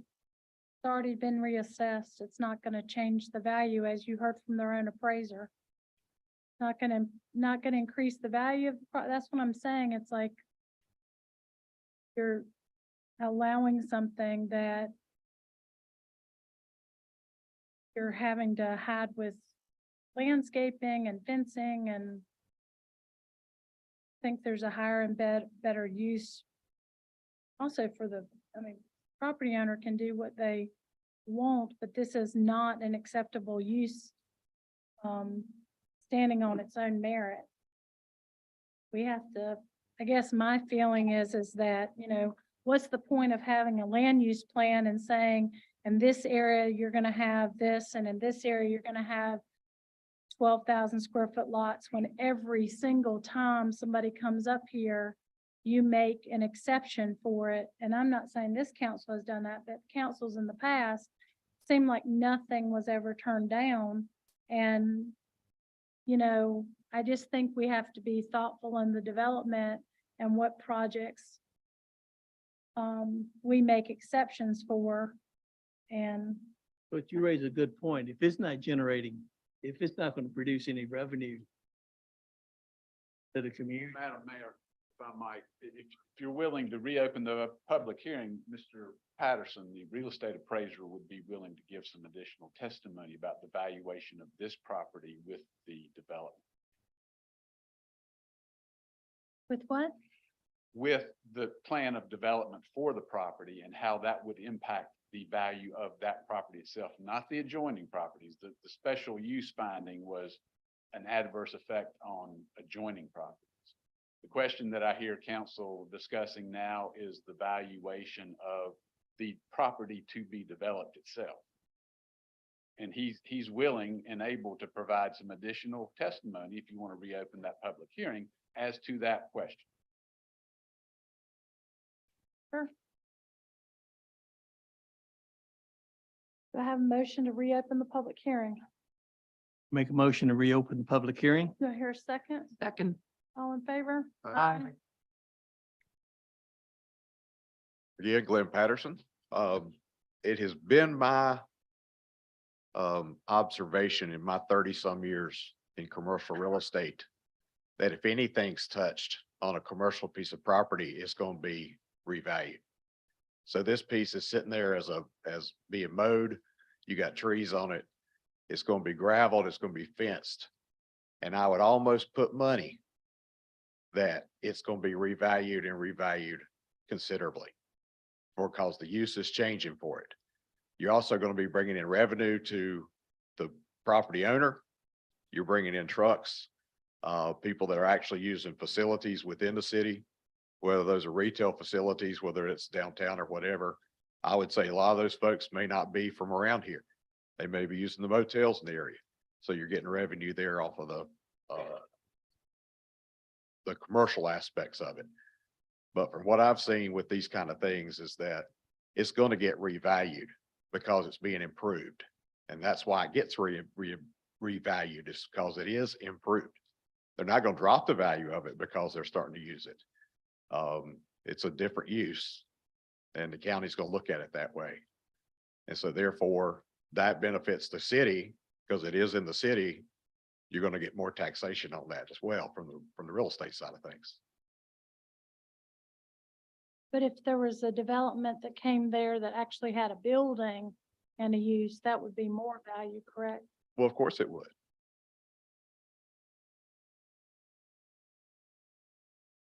Okay, any other comments? Pretty much close the public hearing. Second, Second. all in favor? Aye. So I just say we have a finite amount of property and,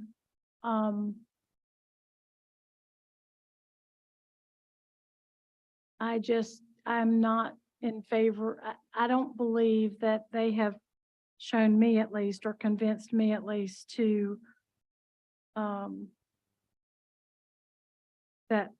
that this is something that we would want to give an exception to.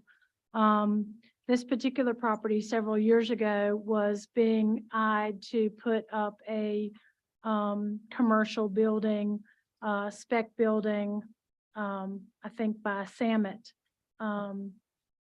And I think that, I don't know that, I haven't seen any for rent signs or anything like that up there, or for sale signs, or any advertising that they've done. I don't know how much advertising they have done, but I would imagine that probably someone contacted the property owner and said, hey, I'm looking at trying to do this. But again, I think if the property owner,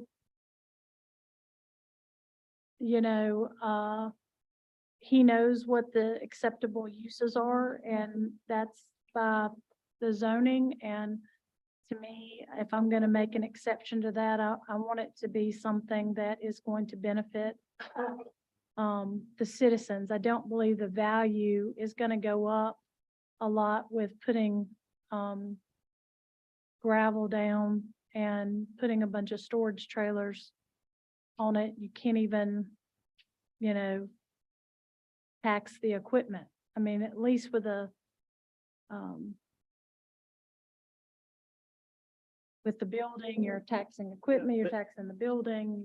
But Mayor, you're making it sound like the trailers that are gonna be parked there are akin to a storage unit, like the Cardinal Storage down the road. And I don't think that is the intent. It's basically a temporary spot where a line hauler, and now that trucks now can haul 2 trailers, if he's got to make a delivery into Graham, he doesn't want to pull 2 trailers into the city. He needs a place to drop 1 trailer and then deliver the one and then come back and pick up the second one. Can I ask you where another facility is? Could you just tell me where another facility is? We'd have to, it's Chad Huffine again, Mayor Talley, we'd have to go down 85 highway into Georgia, and I could show you some that are there. It'll just take me a while to find them on my phone. Can Aaron find them? I'd prefer to find them first and then give you the address in the Okay. interest of time. I have a real problem with no one there running the facility. Again, Mayor, if it starts to develop a trend toward crime, the owner's not gonna let, not respond to that. But for us to second guess that, yeah, you need to put a guard out there right now. Versus, I think business will dictate what's gonna happen. If he puts cameras out there, somebody's gonna be monitoring the cameras. He's gonna pay a security firm or somebody that's gonna be monitoring the location. So though there's no one there, it's being watched. And at the same time, as a gravel paved area, if somebody comes and wants to build there, it makes it a lot easier to build there than if somebody has built something and they gotta knock it down. Well, and I think the intent of 2035, when it talks about improvement, it is an improvement to the actual, what's there now. Right. I don't think it's specific to, it needs to bring this much revenue into the city necessarily. But when it says improvement, I look at it like, okay, what does it look like now? Is this gonna be an improvement, or is this gonna be not considered an improvement? And to me, it's an improvement over what's there right now. I mean, it's just, there's nothing there now. You know, nothing scenic for sure. There's just nothing. An industrial site. Yeah, it's an industrial site and it looks like an industrial site. It just looks like an old abandoned industrial site. So, but that's my opinion.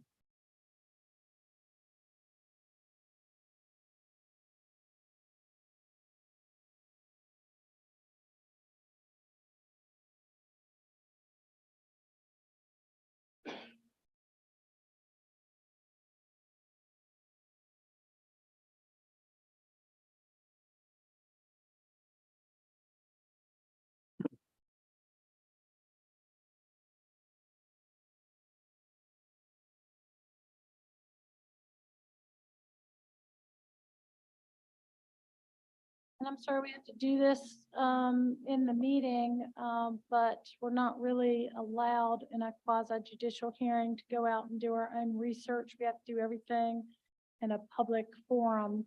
So it's very difficult to prepare for these kind of hearings ahead of time.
And while he's reading that, if I might, under the conformity to the Graham 2035 comprehensive plan that the planning board mentioned for applicable strategies, 2.4.3, it says freight corridors, encourage freight-oriented industrial development to locate where it can maximize access to major freight routes, including I-40/85 and state highways, which it does that.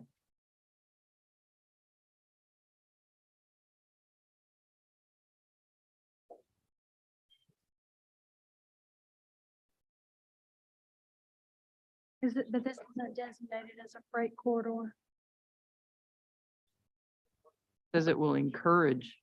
But it's, when I'm, that's referring to areas that are designated as freight corridors.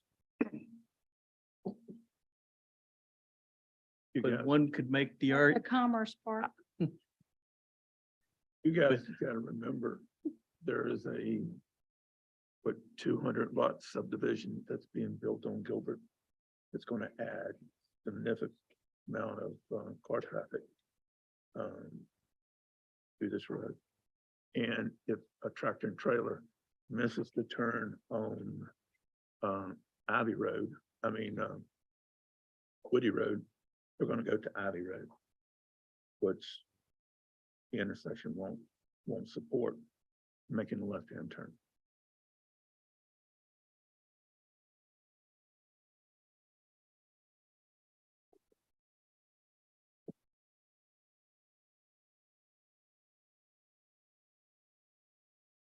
Is that the Google Street View?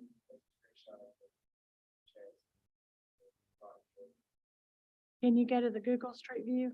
Do you have the address?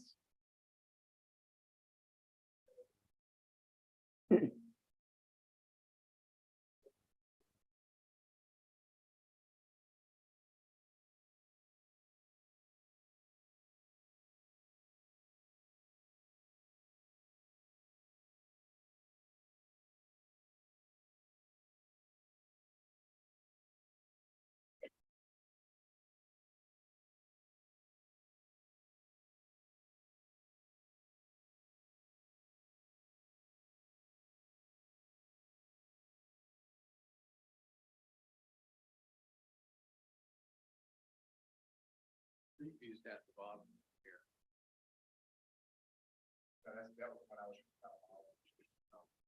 Not the same one.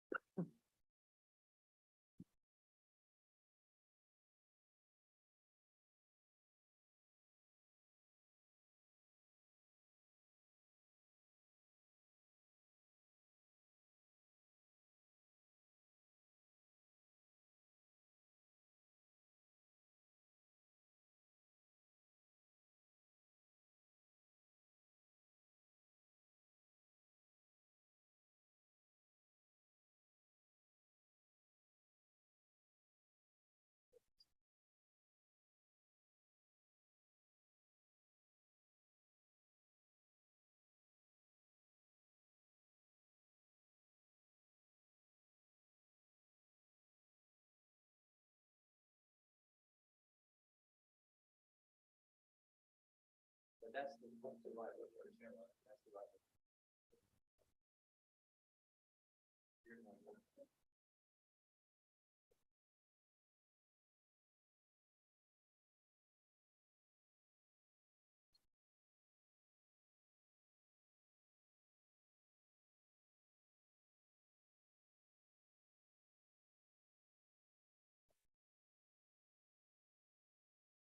So it, to me,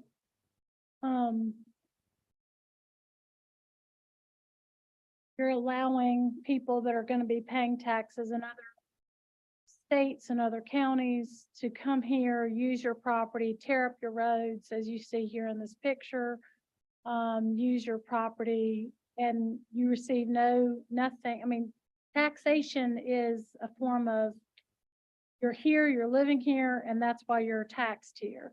But when you allow someone to come in, they're not employing any people here locally, they're not paying any additional property tax as the renter, they're not improving the property, and they're, there's road maintenance and trash pickup and all of that, that just, I don't know, I just don't see that this is something that is bringing something to Graham. So in order to make an exception to the existing zoning law to allow that to be here. I mean, I think that if it was on a road that was designed for industrial use and. Madam Mayor, as Councilman, as Bonnie said, it has access to the interstate, whether you go east or west. And if we use your argument that you're presenting now, we will not get anything here. But you can make that argument against. No, one of those things, That's not true. Amazon, Lidl, Walmart, all of these people are paying equipment tax, property tax. They're because they paying- have They, a employing distribution people. warehouse there.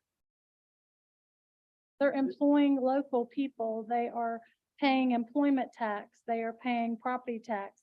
They are contributing to their local community. But drivers passing Sales tax. through are there, you know, they gotta eat, they gotta have a place to stay, they gotta fuel their trucks. I mean, in indirect ways, revenue is coming back into the city. Not coming through that piece of land per se, but it is coming back to the city. And if anything, its location does minimize the number of miles you're driving to get to the interstate, to get where you're going. Because you think about where Lidl is, you know, they got a further distance to the drive, you gotta find an on-ramp. It's quick, easy service provided to a trucker to take care of business and then move on. If they don't need to stop, they're not gonna stop there as if it were a truck stop or a rest stop. It's not meant to be a rest stop. Who's gonna monitor that? If you don't have the code, you can't get in. Right, but if they have a code and they get in to be able to Well, drop off a storage trailer, what's gonna Mayor, stop that's them from? again, it's not for us to judge human nature or change human nature. But if trucker has a schedule to meet, they're not gonna waste time. You know, they've got requirements and restrictions, and it's not meant to be a rest stop. They're gonna come in, they're gonna take care of business, drop the trailer off, go finish the route, come back, pick up the other trailer and get out of town.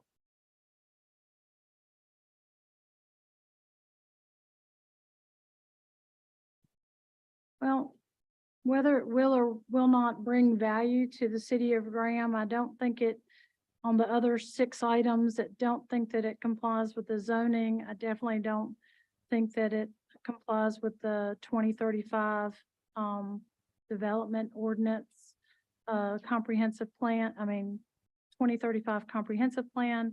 I think there's a lot of safety issues. I don't believe it's harmonious with the buildings, the industrial buildings that are around there. We don't have anything like this at all at any of the other intersections. And I believe the amount of traffic that it would produce there would be harmful to that area. I think the grade of the road is very You're now similar comparing to. us, that's down in Georgia. Does not here. Mhm. Our road here how would it be any different than the road in Georgia? Did you see the road on Wildwood Lane? It looks exactly like this. And it's gonna get repaired.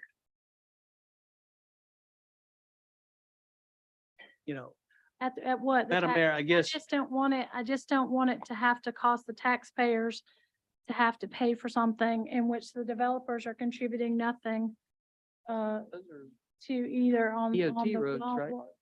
on Wildwood. Well, I can be, I'm just one vote, so, but, I'll make a motion to deny the, special, use permit at East Interstate service road as it is inconsistent with the 2035 comprehensive plan, citing the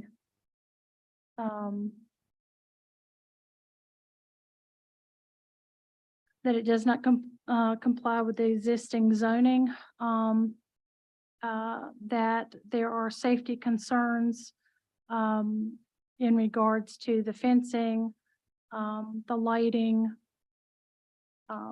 access with no person being on the property at any time, that it's not harmonious with the existing industrial buildings surrounding the property, and that it would affect and further cause issues with traffic on the roads there, both being Cherry Lane leading to the industrial park and cutting over back to this facility on Gilbert Street.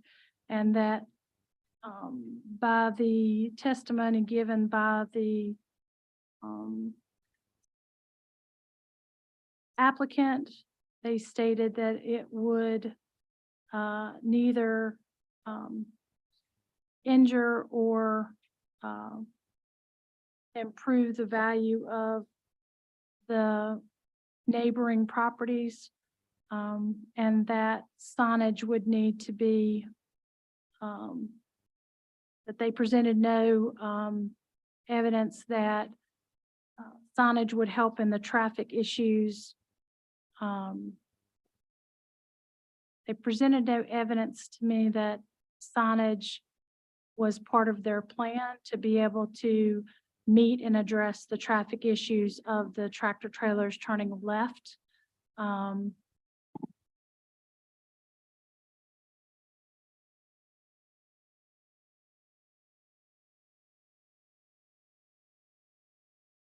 And believe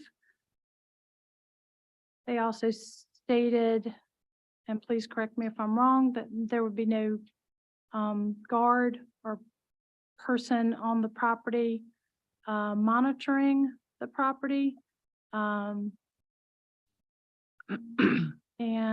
weren't complying with the 3 conditions that were recommended by the planning board.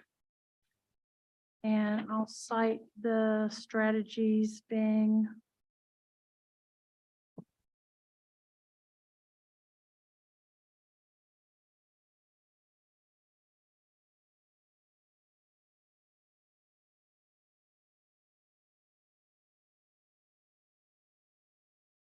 (3.2.2) road network, 3.2.1 connectivity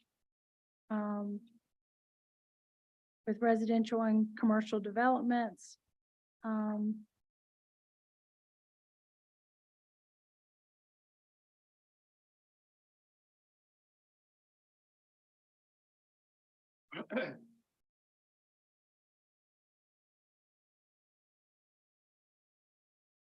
Sorry, I lost my place here.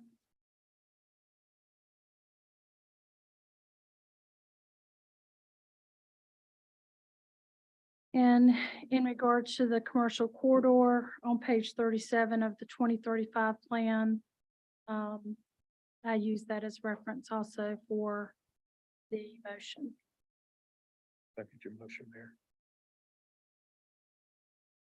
All in favor? Aye. All opposed? Oppose. Okay. That's a 2 to 2. That's a 2 to 2. And Sorry, he what can is the- abstain and it's a yes. 2 and 2. You abstain?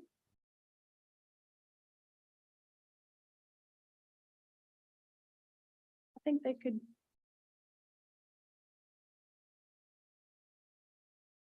Come back to us.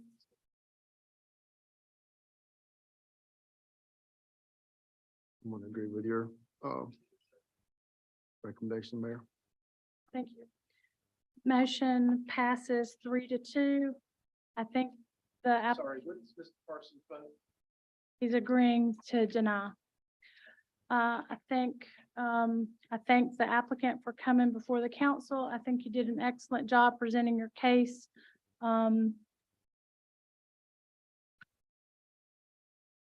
Just think there's a lot of issues with the use there.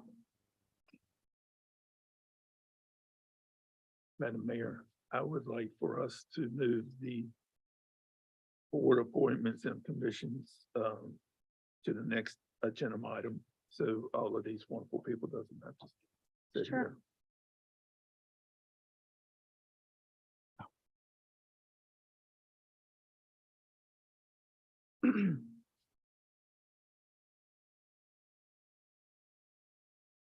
What are the people here for? Board appointments. Commissions. Is that who's here? I think most of these people are here for the annexation off of, Yeah, Oh, okay. yeah, sorry. Then we'll just keep on. Okay, thank you for being here. Rezoning of 53.904 acres south NC 87, Phase 4, Roger Springs Home. City Council considers a request to rezone 53.904 acres off 87. Thought I'll we just go to moved up the Aaron. board appointments. Do we? No, we. Or, Yeah, I think these people are waiting. oh, okay. Yeah, sorry. At the request of the applicant, I couldn't really hear him, so I'm not That's sure what he said. they have asked to have this item tabled along with the annexation, which is the next item, to the August meeting. Okay, and then, Mayor, I have a Yes. question. They've moved this forward or kicked the can forward twice on this. How many times are they going to kick the can before they finally make a decision? Is there anything in the ordinance that says it can kick the can more? Council doesn't have to accept the request. Council could always move forward with the item itself, but they did send in a written request to have it tabled. I would, if I may, I make a motion that it's a, oh, I'm Hear sorry. you. That we make a motion to allow them to kick the can one more time, but after that, we will move forward. Okay with everybody? well, I don't know what the reason is that they're kicking the can. They haven't given us a reason. So I would agree with that, that they need to at least show up at the next meeting and give us a reason as to why they need to continue to keep it on the agenda. So can you word it so that that if they ask for another continuance, that they still come and be present before we agree to another continuance? I'll second your motion. All in favor? Aye. Aye. All opposed? Likewise, motion carries. So in regards to the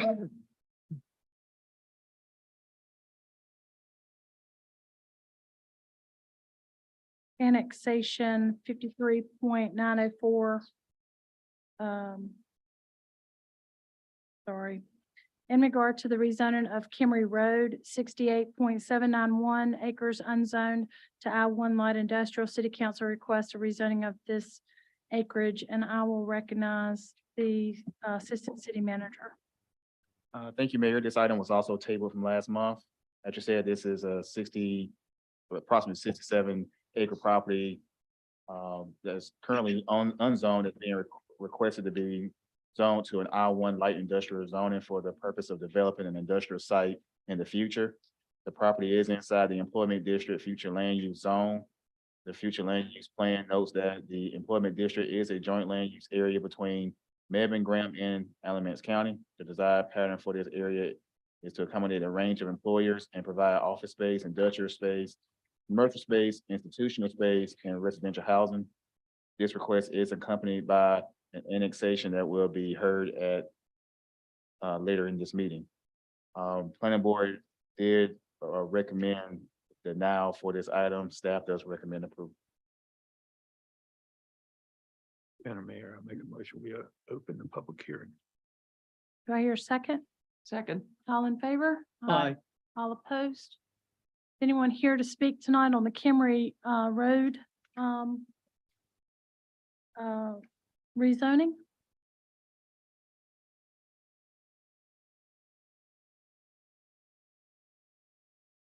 Good evening, Madam Mayor, council members. I'm Buddy Seymour with Windsor Commercial, 1007 Battleground Avenue in Greensboro. I'm here representing the owners of the property, Scott Mayo Properties. Their principal is Bill Scott with Alamance Foods, and this property has been in his family for generations.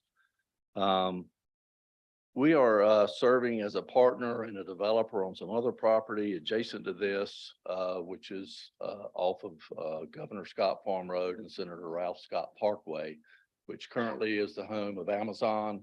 And then we've recently completed another spec building on the back piece of that property that is at the corner of Governor Scott Farm Road and Kimry Road. And our intention with this property is to seek entitlement, just like we did with that property, prior to having a tenant and prior to knowing what the final use is. But our goal is to get the property zoned. We have been working with the staff for 7-8 years, a pretty long time, as we have moved through our other development and believe that this is an excellent opportunity to create an industrial site for a modern Class A industrial facility. We are, as a company, primarily a spec developer in the industrial world, meaning we do not have tenants when we start projects, which was the case on what we call Alamance Ridge 1, which is where Amazon has ultimately ended up with as a tenant. And we built another building on the back of that piece of property, which is currently a shell building, which is ready for a tenant to come in, and we will make the remaining improvements. And I would point out that in the industrial development world, spec buildings are a big driver for ultimate users. We don't know who will be in there, but we do know that through the State Department, about 90% of inquiries begin with looking for an existing building as opposed to a piece of dirt. And that's what we are trying to meet, or what those requirements are. We have made this zoning request as I-1. It is not conditioned, and that is intentional because we do not know what the site plan will look like. We did voluntarily have a neighborhood meeting prior to the planning board meeting, and we had the adjacent family owners on both sides of the property attend that meeting. And we had explained what our intentions were and the process that we wanted to follow. And we have met with the neighbors on 2 other occasions since the planning board meeting to discuss what their concerns were as a part of that zoning meeting. And we have made some agreements with them to develop the property in a manner that addresses their concerns. And I know that the Covington family, some of them are here tonight, but we have met with them on a couple of occasions and have a good working relationship with them. And the Scott family and us, we want to do a development that we're being a good neighbor, and we are moving forward with that with an agreement with them. And I will let them address any questions that y'all may have regarding that. But we have taken steps to do more than the development ordinance requires and to address their concerns.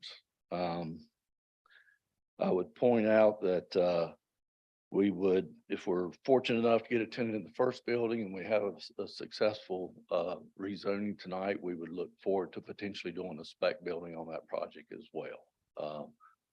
We're currently involved with 6 industrial parks across the state. We have over 1 million square feet of industrial product that we are in the either construction or finishing phase. And I'll tell you, it's a very effective driver for raising jobs and tax base in a community. We think this site with the direct access on Highway 119 and the proximity to the other North Carolina Commerce Park properties is a prime location, and we would just ask it for your consideration. The likelihood of getting someone that we don't know from out of town, out of state, out of country is pretty high, but it also could be someone local. Alamance Foods is growing. We're adding on to his existing building now with a 200,000 square foot addition. And his business could be what ends up on the property, but we do not know that. We do not have a tenant. And I don't want to begin to represent that we do, because we do not. I would want to point out that David Putnam is here, our senior economic developer with the chamber. And he can speak more if you have any questions regarding this is a viable industrial site, and the type product that we have already developed out there would be what we would like to continue on keeping. I'll be glad to answer any questions. You said the product that you've already developed out there. The Amazon building was a spec building that we did, Class A industrial spec buildings are 30-foot clear or taller. They're made typically out of some type of concrete wall, roof systems. And that's what ultimately we would expect here. So I will first say that we, as every city, is learning as we go. We didn't have, when we first came, when this first industrial park kind of came about, I don't know that we were, we've had to change some ordinances and I think some things still need to be changed in regards to like the landscaping there for the Amazon building.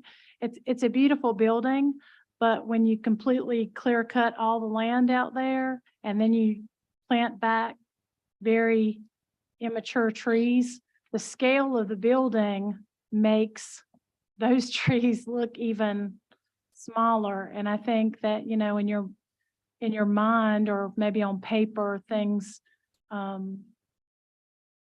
look a lot different than they do when you go out there. The Amazon building is a beautiful building, but I think we need to even the presentation of just like having more of the landscaping. I think they're transitioning from big open farmland to very commercial industrial buildings. I think there needs to be some thought put into that development. And I will say that this, I think we've already hired someone, right, to start that process of looking at how we can revise some of our existing rules to accommodate things like that. But going forward, I know you say you don't have a tenant yet, but you do have an idea for a spec building. Are you able to share that with us tonight? Oh, all I would say is we have looked at the site. We have done concept sketches only to get a sense of the fact that this would be a viable site for a variety of uses. And we have not done any more than that in terms of design, because we do not know at this point in time. If we get a tenant in Alamance Ridge 2 and we consider doing a spec building, we would move forward with more of that design. We would go through the same TRC process and development ordinance requirements and meet DOT requirements, but we're not prepared to say what that will be at this point. We have moved forward. This was a tree farm at one point in time, and it's been the owner did cut the trees off prior to us getting involved with the property. And economic development is a long-term process. While those are small trees today, when you go back in 5 years and 10 years, you go down Governor Scott Farm Road or by Senator Ralph Scott Parkway, it's going to look very, very different. And I would encourage you to take a long-term perspective in economic development, because that's what those tenants are doing. They're making big investments in that property. And trailer storage was critical for Amazon. If we hadn't been able to put them on the back of the property, they maybe wouldn't be there. I don't know. That's why we're trying to be very flexible in our design and concept so that we can attract as many viable candidates that some of them I hope you have incentive offers for, because they would be very attractive to you.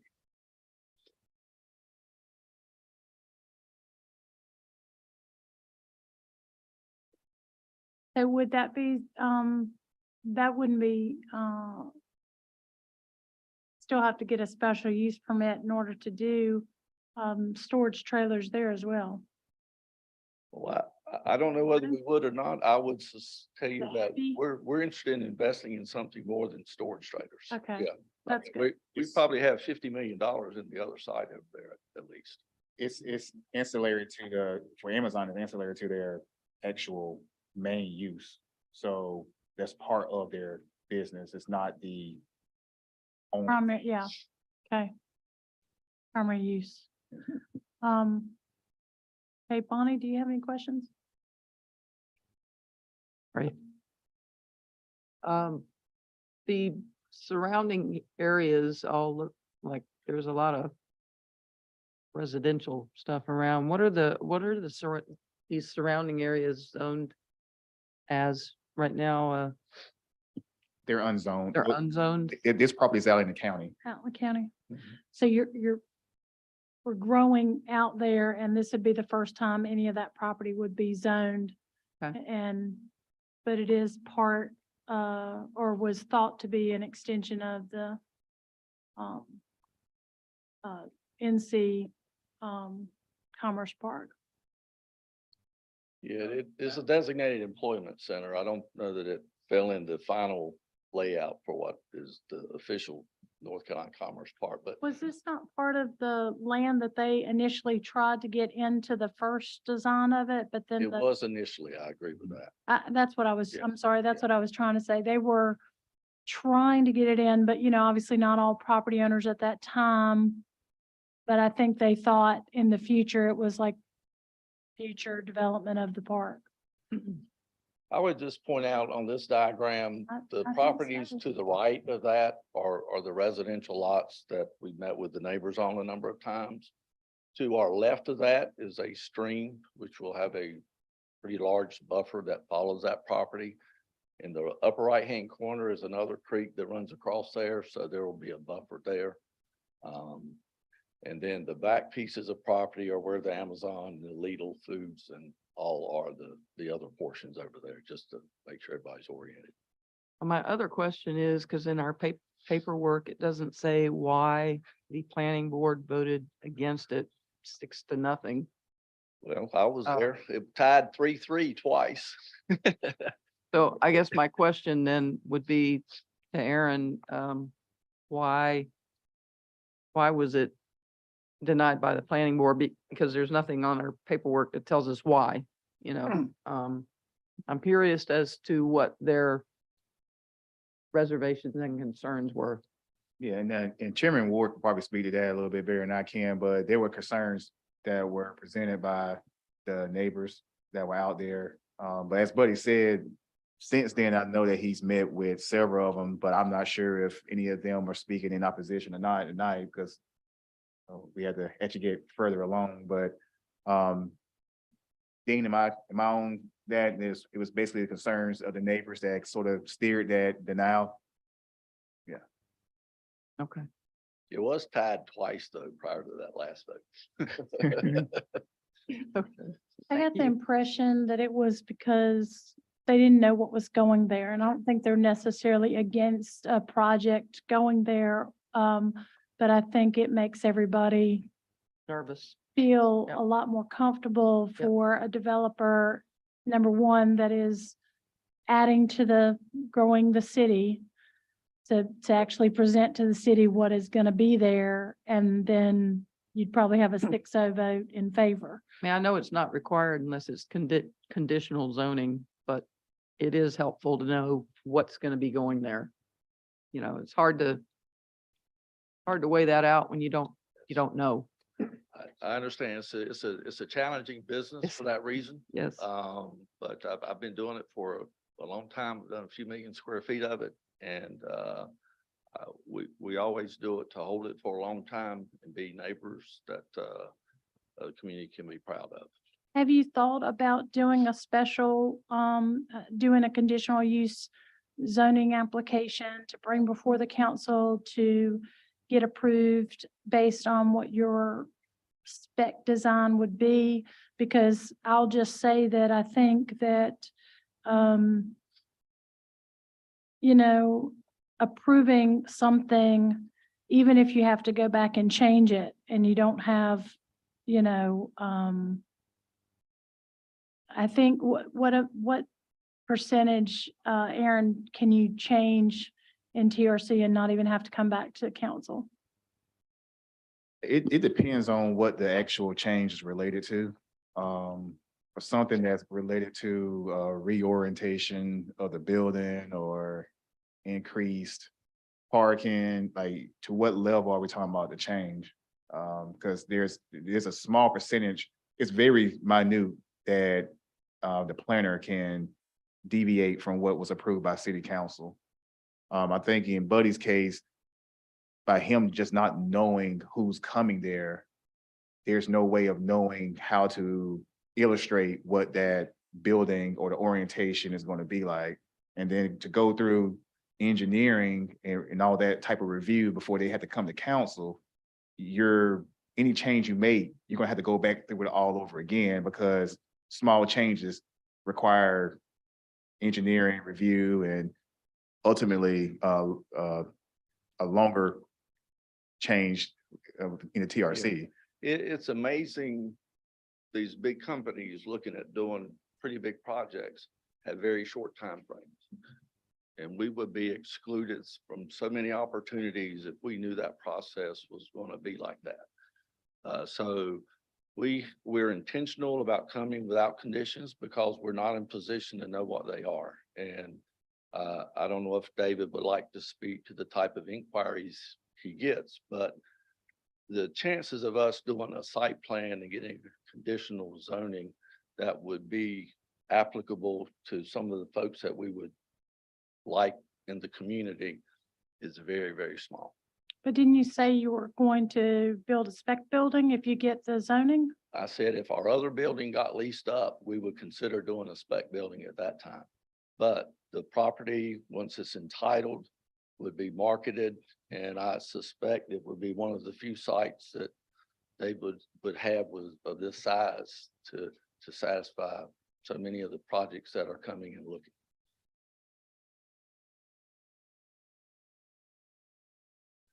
You know, we're going to meet the development ordinance standards. We'll probably go beyond those. Our agreement with the neighbors is to do more than what the development ordinance would call for.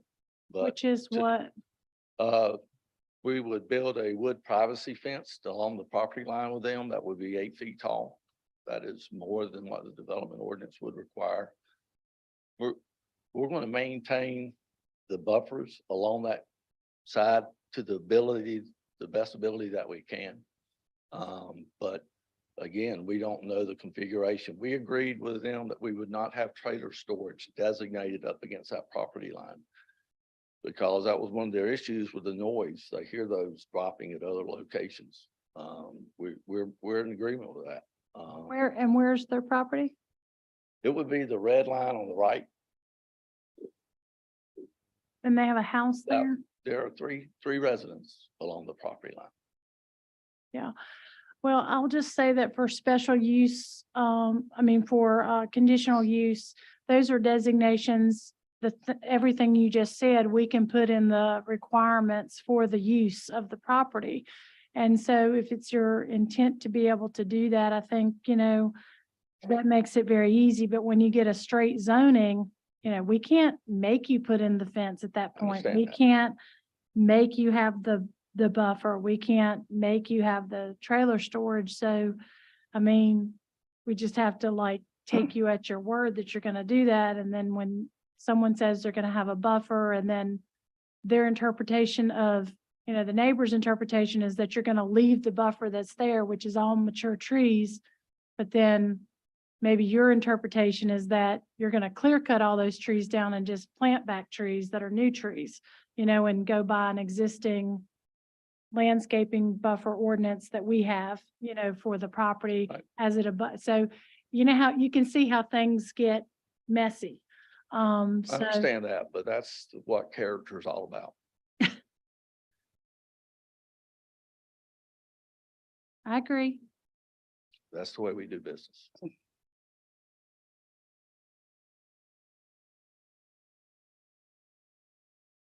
Was there any other conditions that you? had with We the neighbors? agreed to direct all lighting to a design through cutoff fixtures or other design to make certain that there wasn't any light pollution that was affecting them negatively. Those are the three main items. Okay. What about sound? Like the backing up of the trucks, beep, beep, beep, that, Can't change that. That's an OSHA requirement. It's a safety requirement. no, I know, but are you gonna have anything that would, to where they wouldn't, like, in that area, would there be trucks doing that next to them that they would hear that? I will say in an industrial facility, there will be trucks that go backwards for every project. And I've not made any indication that we will be able to control that because we Okay. cannot. We could end up with a project that had 3 truck docks on one side of the building, or we could end up with something with a lot more. I just, we're intentional about not doing conditions because they're, and oftentimes they're challenging to meet.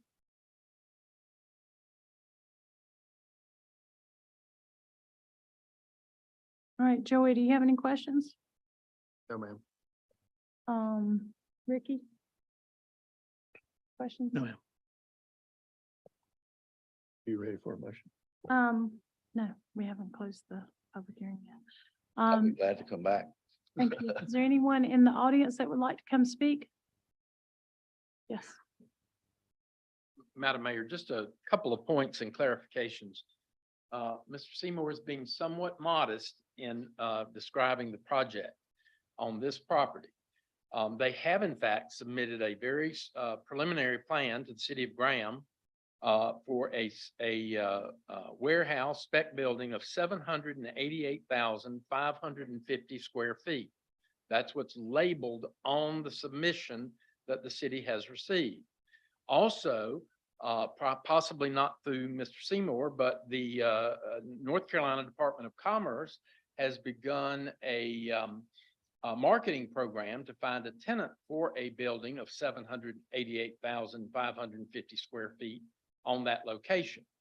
So it's not like we just might do a little something there. It is actually the 3rd largest industrial building in Alamance County, or would be, if built to the standards that have been submitted, the very preliminary sketch that's been submitted behind UPS and Lidl, both of which are in the industrial park. Now, coming to the issue that you raised, Mayor, about the property. We had this discussion one time before.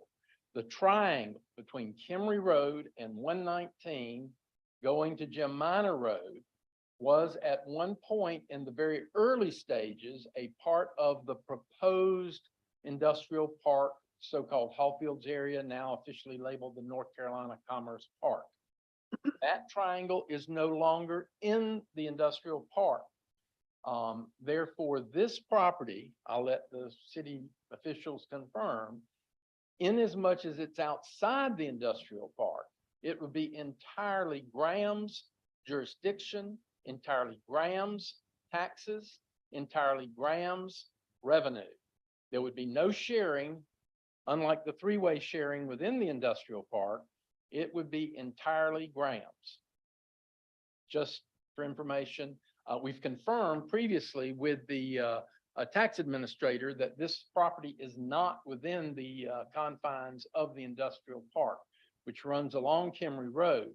The green area that's outlined is all within the industrial park. No, yeah, Continues within on down Kimry Road, and Walmart. It's an empty space behind it, but that comes on to Kimry Road. I do think everyone understands that. What I was saying was that when the initial talks of doing the industrial park out there many, many years ago, they were looking at, I think in the initial plan. Originally they did, yes, ma'am. Right, that's what I was saying. But no, I know that it's all Graham. It's not part of the industrial park. Okay, yes, ma'am. And so I guess my question, if it is a question, in the discussions with the neighbors, if there's been any change in the, as a condition to the neighbors or otherwise, in changing the size or reducing the size in particular of the preliminary spec building that's like I say, listed currently at 788,550. When you say it's the third largest, you said UPS was larger and what else was larger? Lidl. I think if I recall, and I'm rounding and by memory, both of which are dangerous, I think UPS is around 1.2 and Lidl is right at 1 million square feet. Well, Walmart, which everyone thinks is huge, is actually 550 or somewhere under 600,000. Sir, is it true that you submitted already a building? We have not submitted a building to the city for any type of review or approval. We have used plans to respond to economic development requests. And that's what those concept plans are used for. I suppose through public information laws, maybe they're being released, but they have not been submitted for any type of review or approvals. Is that true, Aaron? That's correct. I haven't seen anything. Yeah. Nothing has gone through TRC that I've seen. That's correct. It's not to a TRC level, Mayor, but it has been submitted to the city as a part of, I don't know if you call it a site plan, that's probably too specific.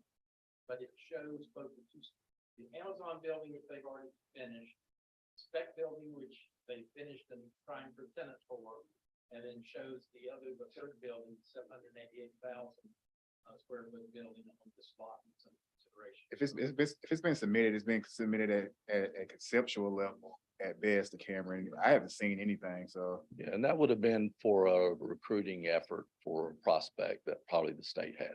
It would have been a response for an inquiry. It is certainly not proposed to be a 788,000 square foot spec building. That much I'm pretty confident with, but it was a concept.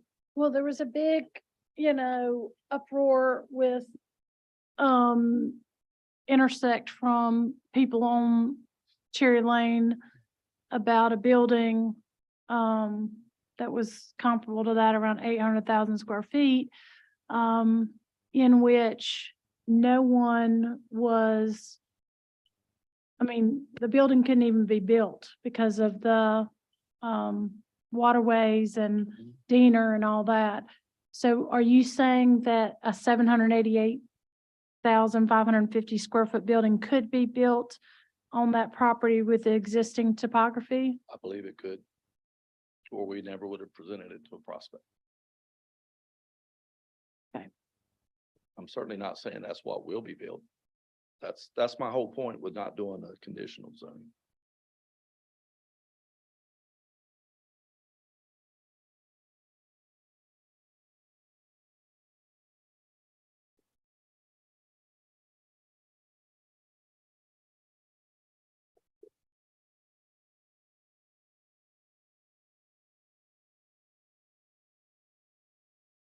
My name's Greg Massey. We live at 3069 South NC 119 Highway. It's a Mebane address, but we are adjacent property owners. We have met with the developer on multiple occasions. I'll be honest. Yeah, we would love for it to have stayed a tree farm. That's what it was when we started planning to build our house a few years ago. However, I'm not naive enough to think that it was going to stay that way. That big a piece of property in that area, we all know that the reality is it's a very viable commercial piece of property. We've met, we were told at the zoning meeting that there was really, it was very clear cut with the I-1 zoning that, there's really no recourse. They would have to follow the current zoning rules, but as far as putting conditions on it that I had asked for in the zoning meeting, they had, their hands were tied. They could not do that. I would assume it would be the same for y'all as well. So in meeting with the developer, they gave us some conditions that they would meet, which were satisfactory to us. You don't have any recourse for us, so we had to make our own deal, so to speak. So, Can we hear what those conditions were, he's. just so that we have it for the record? The 8-foot high wooden fence, to run as far along the property as DOT would allow, as far as, road, clearance from the road, so for sight and visibility. No designated trailer storage on our side of the property. We get a lot of noise from Lidl dropping trailers 24 hours a day. Is quite noisy, especially in the wintertime when there's no leaves on the trees. The exterior lighting would be in a way that it kept the lighting on that property as much as possible. The lighting would shine towards their property, or it would be lighting on the building that's shown down, and not outward. Also, they're gonna have to do some grading, and they're gonna have to put a retention wall up that was indicated that it would probably be sloped, so that they wouldn't have to put a big brick wall up. And that they would meet whatever requirements the city of Graham has as far as landscaping. So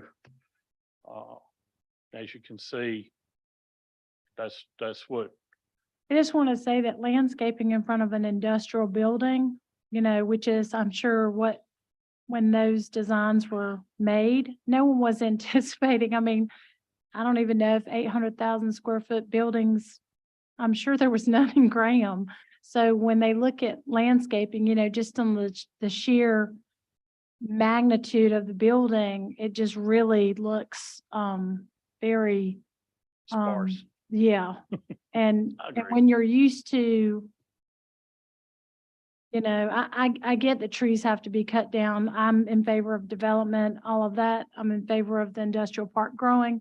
I just think you need to develop with the land, just like if you had 50 acres, would you go cut down every tree on it and then build a house? No, you wouldn't, because you want to try to yes, have your property, but you want to have a nice looking, mature Exactly. landscaping plan. So that's just my We thing. appreciate your efforts, but we understand that the rules are what they are. Did you get anything from, because any two individuals can agree in writing to whatever. Did you get anything from the developer in writing that he would kind of do all of these things? Yes, ma'am. Okay, great. Yes, ma'am. Good to Thank hear you. that. Thank you so much. Is there anyone else that would like to speak?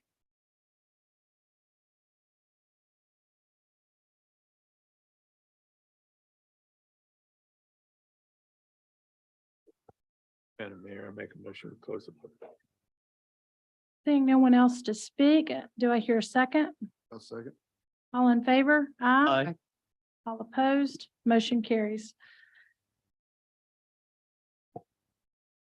Madam Mayor, I move that we approve the rezoning of 68.791 acres on Kimry Road from unzoned to light industrial. And that it does further the Graham 35 comprehensive plan and the city of Graham's development ordinance, and is consistent with the employment district type 2.4.1 policy, and would allow land use which is likely to attract employment opportunities within the city limits of Graham. 2.2.1. Okay. Joy, did you have any comments on No. you, Bobby? Bonnie, what are your thoughts? Okay.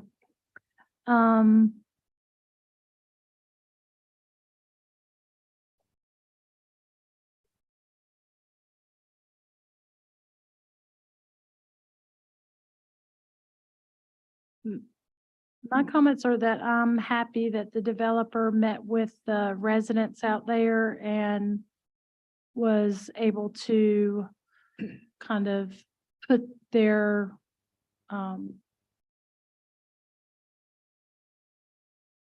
concerns in writing and agree to protect them in the development. So I hope that all works out well for you. Didn't hear any opposition necessarily to the building. So Ricky has a motion on the floor to approve. Do I hear a second? Second. All in favor? Aye. Aye. All opposed? How'd you vote? You vote? Aye. Okay. All right. Motion carries. In regards to number 5, annexation of the 68.791 acres off Kimry Road, the city council will consider approval of an annexation ordinance to extend the corporate limits of the city of Graham for a tract of land totaling 68.791 acres off of Kimry Road. Recognize the city, Assistant City Manager Aaron Holland. All right, thank you, Mayor. And this is, of course, this is associated with the rezoning that was just approved by City Council. As you stated, it's for their 68.791 acres.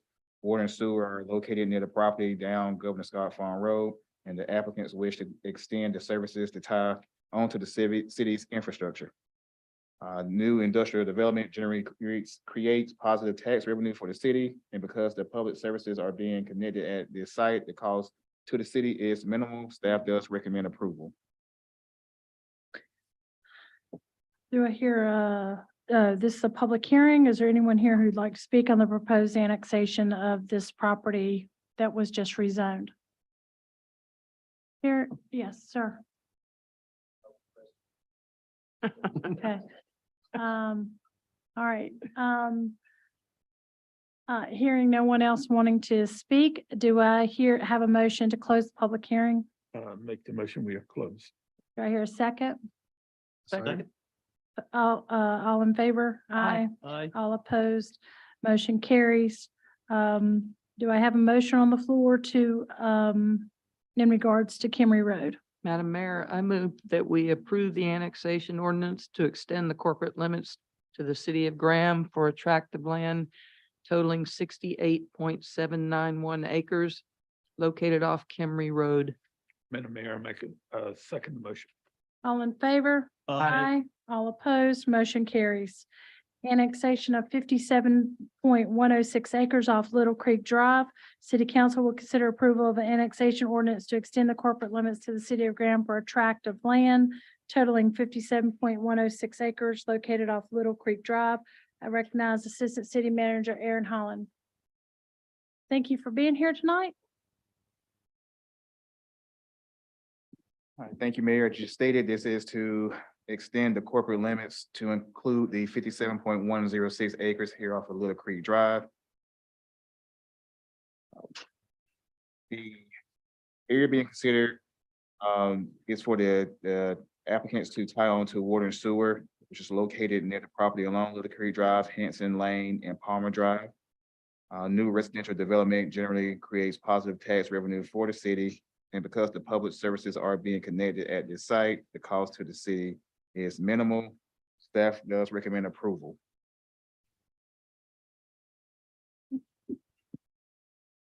Okay, this is a public hearing. Is there anyone here who would like to? I just want to get to the next map. Anyone here that would like to speak at the public hearing on proposed annexation? Yes, Madam Mayor, members of council, David Michaels, 1007 Battleground Avenue in Greensboro, 27408. Appreciate the opportunity to be before council.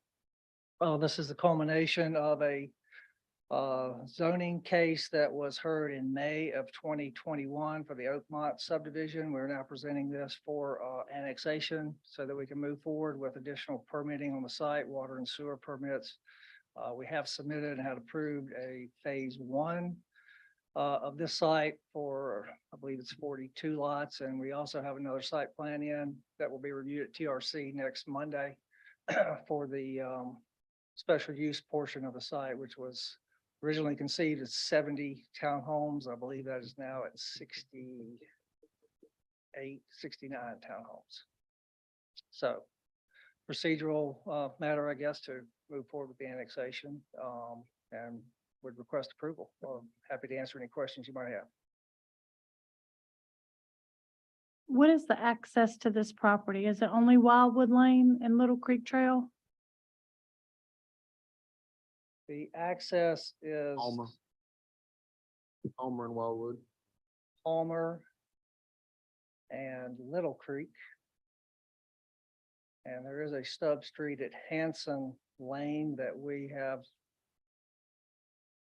worked out with staff as part of the submittal for the townhomes, that road would not connect into this neighborhood. It would be terminated where it is right now.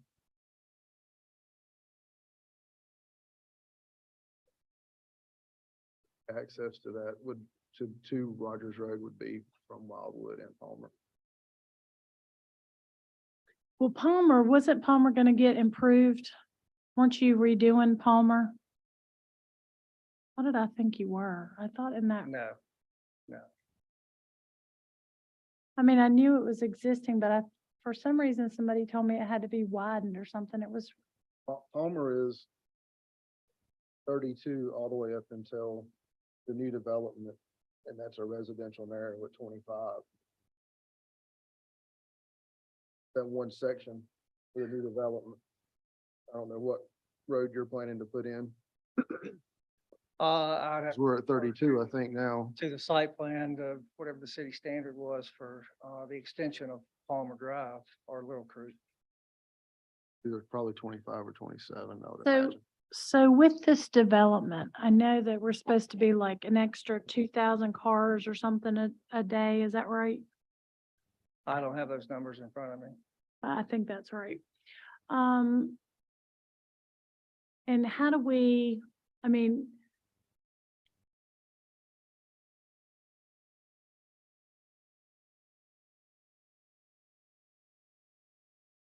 how do you prevent the same stuff that happens on Wildwood from happening on those other streets once that gets started?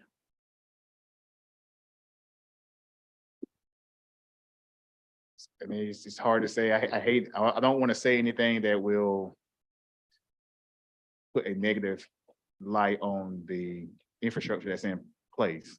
But these are city roads that when they're approved, they have a right to use for the purposes of transversing up and down. So the fact that the other one failed was, It was the same developer that did Wildwood also did Palmer originally, Yeah. which was Schaffner. it was a different standard. So it's hard to say what would happen. We have had conversations with Mr. Robertson about, I guess, testing Palmer before we start running a lot of traffic on it, just to understand what condition the road is in before we do begin any development work on this site. Well, at the last council meeting, you indicated that there would be some contribution, I think, to repairing Wildwood. Is that correct? We have made an offer to Mr. Robertson and staff about replacing the asphalt, and there are still some lingering questions about why those roads failed. And my understanding, he was going to have further conversations with management staff, and we were going to get back together and he was also going to send a backhoe out to test pit a couple locations. The failures occurred on Wildwood over a utility ditch exclusively. The majority of the route that the trucks were running on to move dirt from Ballard Ridge over to Meadowview did not fail. There were some failures on Wildwood, and they were exclusively over a sewer line ditch. So there's some question about the integrity of the subgrade, the underlying area of that street. So we have offered to basically replace 4 inches of asphalt in the areas that have been marked and failed. And there's still some question, I guess, in Mr. Robertson's mind or staff's mind is whether that's going to be adequate to prevent future failures as additional traffic occurs. So that's where we are in the process. Mayor Tally, if I may interject, there may be a miscommunication between you and Mr. Robertson because I think he was waiting on you to get back in touch with him and hadn't heard from you today. So I would just encourage you to touch base with Yes, him tomorrow. I definitely. I mean, it wasn't just one area. I saw multiple pictures all the way up and down, and I drove out there, and I mean, the road is failing because of the heavy Because the subgrade. loaded trucks. Because the subgrade integrity wasn't there to support trucks. That's why the asphalt failed. The road failed from Palmer to Broadway. From Palmer down to Meadowview, it was fine. Right. It was something to do with that. That particular section, There's- how it was built, when it was built. That particular section of road was actually built probably 20 years prior to from Palmer. The Right. road, in 1987, Wildwood Lake stopped at Palmer coming from Broadway. But that may be the difference in the two roads. They were built probably 25, 30 years apart. So we are working with staff to provide a good solution that's fair to everyone. Can I ask what your offer was? To replace the asphalt that failed with 4 inches of asphalt, which was significantly more than what's there now. Just in that one small strip, or? In the areas that were marked by staff and us, we walked it, we looked at it, we marked the areas that were of concern to them. And we've offered to replace that with 4 inches of asphalt. Aaron, is that whole road gonna need to be redone? I would have to defer to Bert, because I mean, he's been out there, him and Rod, and they've looked at all the different areas. David's right in the sense that they discussed those areas that they've marked, because if you know Bert, he's very diligent in going out and making sure that we aren't gonna be in a worse situation than we currently are. So I know that's the conversation he's been having with David in this sense. I can't speak to it because I don't know what all outside of the visual areas that you see when you go out there that may also be compromised, because Burke has a totally different trained eye. I mean, I think he can smell a crack in the road. So it's just a little different. They do have mean, it paint there's- marked off. It- It's it- not the entire road, it's just the damaged areas are paint marked off. That's correct. So they're not gonna repave 4 inches of asphalt all the way down Wildwood. It's just gonna be the affected areas. That's correct. That's what we've discussed. Can you let us know, though, what Burke's recommendations are? Whether that's gonna fix the issue, because I think the residents on Wildwood think that there's gonna be a solution. I mean, that's how I've responded, that there's gonna be a resolution to just bear with us right now but they're gonna be expecting the road to be repaired. I think the proposal that Mr. Michaels provided to Mr. Robertson had 3 different options on it, if I recall correctly. And that was sort of the discussion that was occurring between Public Works and Mr. Michaels. We had a contractor price various options based on our initial discussions, just so we would have a basis for, moving forward. Yeah, I know we paved some, but it might almost be more beneficial financially if there's already a person out there paving in that development for them to pave there. But, and get a price for that. Is that what you're doing, is getting a price from that person or from our maintenance crew? So the price I was referring to was what he submitted to staff. Okay. All I do right, know the contractor we're using is a contractor used by the city.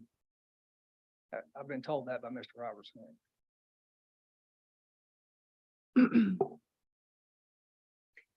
that, and so you'd still have tractor trailers coming down. Where would you, I mean, where would you have the dump trucks, the loaded dump trucks coming down? Little Creek or Palmer or where? We had discussed this early on, before anything happened on Wildwood, with Mr. Robertson, and he instructed us that Palmer Drive would be the preferred route to access this site. I can't sit here and say that there wouldn't be any traffic on Little Creek. But eventually there will be a connection there. But we will follow Mr. Robertson's suggestions and requirements as far as accessing this neighborhood for the construction traffic. Okay, so Palmer, am I correct that there's just a few houses on Palmer before it goes out? Well, if you're coming from Wildwood on the right, the townhomes, there's multiple townhomes that are they're not on Palmer, but their yards back up. I guess what I'm saying is which affects the least amount of residents? Well, really, either one. I'm trying to. Palmer would probably be the least invasive because it's the straightest shot. You wouldn't be turning multiple Palmer times. connects to, What's the name of the road? The second road that goes into Broadway, Broad Acres. Is it on here? Aaron, do you have it up there? Is Yeah. I'm trying, I can't think of any of this gonna have an effect on how you vote annexation or? I mean, I'm just asking, because. I mean, I understand what you're This- trying to do, this- but The only way we have to get in here is one of these two roads, and so, Yeah. you know, the property's got to be accessed, and we'll certainly work with staff in every possible way to follow their lead.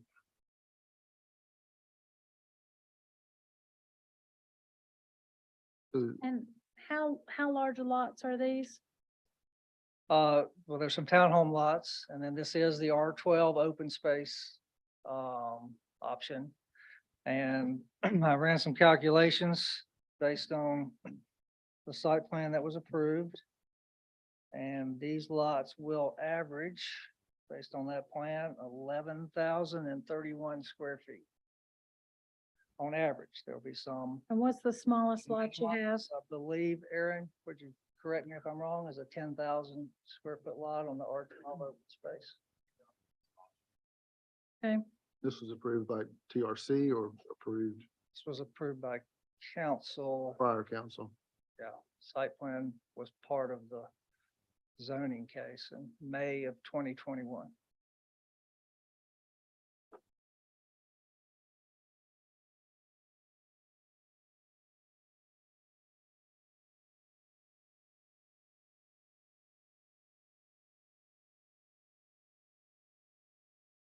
Aaron, there's no conditions that we can put on the annexation in regards to making sure that there's no damage to the existing roads based on the development, right?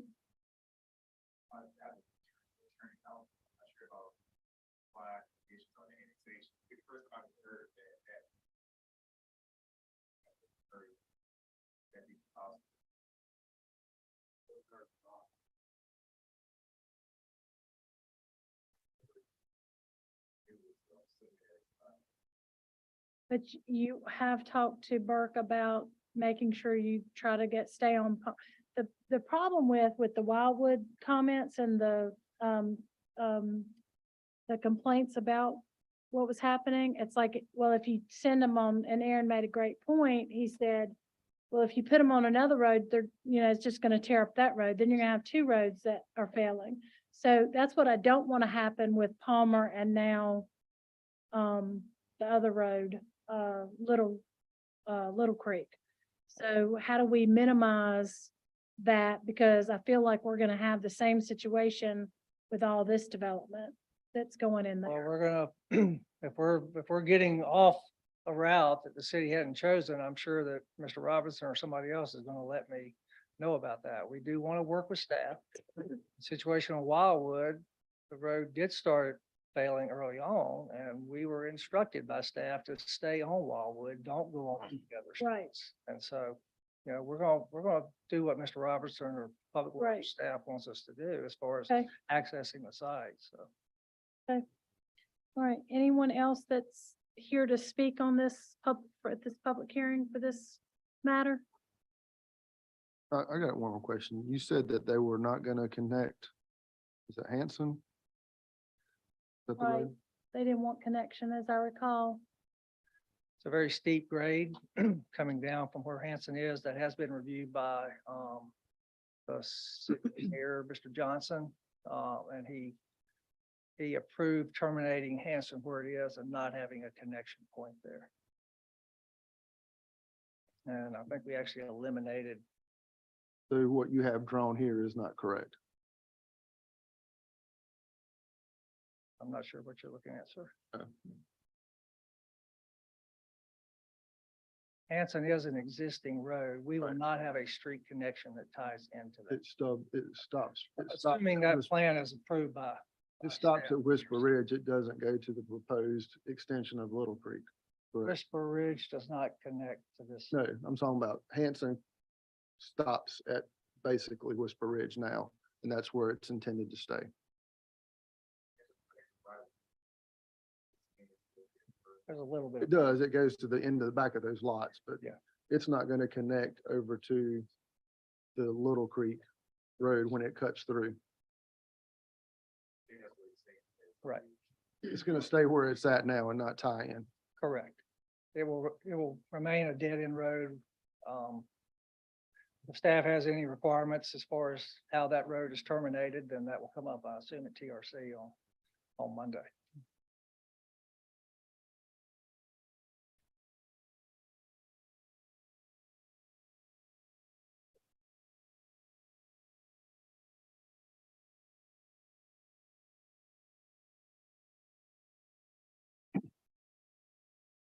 Any, If anybody else wants. anybody else would like to speak on this? Sure. Sure. So please state your name and your address. My name is Peter Murphy. I live at 1933 Meadowview Drive in Graham. Just speaking a little bit about this project, as Mr. Michaels has said, it was approved 2 years ago through a special use permit for townhomes in the middle of this. What's not showing here is there's multiple plans out there that have been presented, but they're not being shown here at all for any of y'all to see. But there's 4 phases that are being presented. There's only 2 phases that are kind of done. And the first phase is, 38 houses. And 32 of those 38 houses are less than the 12,000 square foot. So they're definitely targeting, again, smaller lots. Again, 32 out of 38 are smaller than R12. Phase 2 has changed. That was a special use permit. It's changed. You've heard them talking about that one of the roads has been removed. So you now have a stub out instead of a road going through. And that was a special use permit that was given at that time. So does that need to be looked at again by the council, or, how much leeway does the staff have to make changes to a special use permit? Phase 3 and 4 have not been defined, but we're annexing the entire lot, but they haven't really finished phases 3 and 4. But we're approving this now with 2 years of work being done on it, but it hasn't been completed. So there was other questions that came up, last month, talking about a walking trail. We were told it was the Mountain to Sea walking trail, but checked with the Mountain to Sea folks, and they're not aware of this Mountain to Sea trail that is being proposed. It's not part of it. There's no funding associated with it. So how are these trails and common areas going to be done with no funding? There's a lot of questions that are still out there with these multiple projects that are going on, and And y'all are not even being shown what these lots look like. We're just being shown one simple little map. So I think it really needs to be looked at, and it's been in the works for 2 years. I think it could be looked at a little bit more before approving an annexation that's gonna cost us money. And the road's failing. Even the brand new road that they just built is failing under the truck traffic. So not just the 20-year-old road or however old, or however old it is failing even on their brand new section. There's mathematical formulas to figure out the weight of a truck, being about 256 times, 256 trips with a car is equal to 1 trip with a truck of that weight. And they did multiple trips, and they're still gonna be doing that. There's tons of dirt that are gonna have to be moved in order to develop this neighborhood. So Little Creek Drive is gonna get more traffic, and we only have 2 access roads. And Palmer Drive, which is going to be the main drive going in, is only 27 feet wide on its way out. It narrows. So when you're going through it with 2 cars, you can't have a car parked on the side of the road. But that's gonna be the What main. street was that? 27? Palmer. Oh, it's actually 25. It's a residential narrow. Okay. Yeah, So it's maybe- actually narrow. I mean, I drive down Yeah, it. there's no provision on that street for them to park on the street. They do, but Right. it's against the 25-foot residential narrow to park there. But if you have 2 cars coming, From several residents that they thought when that development happened, that they were gonna be widening the road. They are under the impression that they're gonna do that. Drive down and turn on Palmer off of Wildwood and go back towards Broadway. You can see how narrow that road is to where, Yeah, it's very narrow. because it opens back up to the 32. But it's very narrow when you consider 2,000 cars are gonna come through it. It's gonna be like, Rogers Road or, one of the main thoroughfares that go through there. I mean, it's a city maintained road. It's not a state maintained road.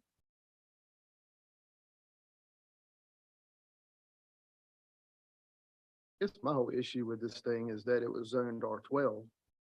There's not any, or very little actually R12 lots in this development. I mean, Where are are the there open any spaces? 12,000 square foot lots even gonna be in this development? Or you said the largest one was 11,300 some? well, I've got the calculations for the first phase, and like I said, it's 32 out of the 38 are not 12,000 square foot. There's only 6 out of 38. And they are 12,000? 6 of them are over 12,000 out of 38. And and that's what it looks like through the rest of the drawings too. If you look at them, they didn't put exact numbers on them, but you can you get the gist of it real quickly. They're not moving away from, the wetlands in order to conserve them. They're just trying to get as many houses in as possible. And it's simple geography, I mean, geometry. And you can see what they're doing, and it's just to pack as many houses as possible. But things have changed, and so I would just question, is this, should this be approved now? When in 2 years, it's still in the works. And it's not defined, and you're not getting all the information that is available even.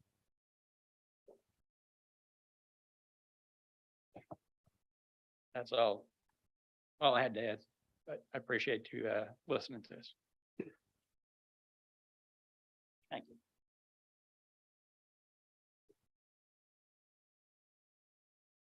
Is there anyone else that would like to speak?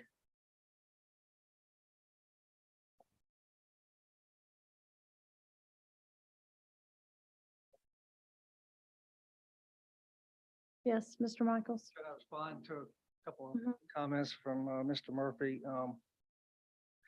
The site plan was presented at the zoning hearing. Yes, that was 2 years ago. So that site plan was reviewed at the time by council, and it was approved as part of the zoning package. So there is a plan on the table. Staff continues to review plans as we present them for the specific phases that we are trying to move forward with. In terms of the size of the lots, I don't know how many are over 12,000. I haven't looked at that closely. I do know that we do meet all the criteria for the open space provision in the ordinance. The average lot size that I calculated of all the lots proposed, the detached lots, not the townhome lots, was 11,030 square feet. So the minimum's 10, and we're at 11,031, well above the minimum for what is required under the open space provision. And I haven't looked at the calculation, but you know, you're supposed to make up the difference in the lot size. Anything below 12,000, you have to make that up in open space. And How many units is this? it was originally approved for 179. That's only Got 179? 16, almost 17 acres of open space, accessible open space with points of That's, contact to the road. that's all gonna be floodplain though, correct? It's, Is there any flood place that's not in, any open space that's not in floodplain? there's area outside of floodplain that's in open space. Can you show us where that is? I have to see the floodplain line on the drawing, but, if you're looking for active, I mean, I don't have it active other than the trail is what's been considered, and staff has asked us about, you know, setting aside areas for a continuation of the trail that's supposed to come around Meadowview. So Is there gonna be a HOA? there will be an HOA. And will they be responsible for maintaining the, The open open space space? will be designated as common area. And so it would be under the control of the homeowners association. and so they'll maintain that, is that right? They would maintain it if whatever standard it needed to be maintained. Most of it would be just left natural, undisturbed.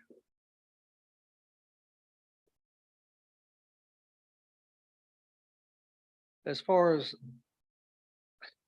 Mr. Murphy pointed out, a road failure in Valor Ridge, well, that occurred where a Spectrum came in and bored under the road and created a weak spot for us. And so as we were driving over it, it failed. And we'll have to fix that back or get Spectrum to come in or try to get Spectrum to come in and fix that back. So things like that happen. You know, but we build the roads to city standards. They're all inspected by city staff, the responsible engineers on site. We have geotechnical folks out there. Everything passes muster when it's built. We can't prevent every possible situation from happening, and gas comes in and they cut the road open so that they can expose the water lines so they don't hit those, and then they've got to patch those back. We do make provision early on for the power company with conduit under the road. But then the other dry utilities, internet facilities, they will come in and bore under the road, and sometimes they do a good job and sometimes they don't. So that's the failure that he's referring to that happened on Wildwood Lane on our side. On the extension that you did? On the brand new road, yeah, right near the culvert crossing. So appreciate your time. Happy In to answer. regards to the different, options, I guess he was saying, there's only one site plan approved, right? There's no options. Is he just talking about the phases, phase 2, 3? Yeah, and Aaron, you can speak to any staff. Aaron, what you just showed up there, is that 3 and 4? So what I showed was the approved site plan that was approved at the council meeting back in 21. Could you pull that up, Kev? Be deviating off of that plan. I There think, have been a couple of revisions. yeah, there are certain changes that can be made if it's making something less dense or you're Right. reducing a number. So that's why I was saying earlier, when it comes to the minute changes that can be approved by staff. Right. Is if you make a situation less intense or less dense. So in his case, I think you were saying a couple of units that dropped off. We've lost a couple lots So here and we- there. Staff can approve those. They can't increase them. They'll have to come back to council for any changes in that sense. Right. And you can move a road a certain distance, but they can't add another or move it too far out. Right. It's spelled out in the ordinance. Which, we discussed on numerous occasions. What about the road connection?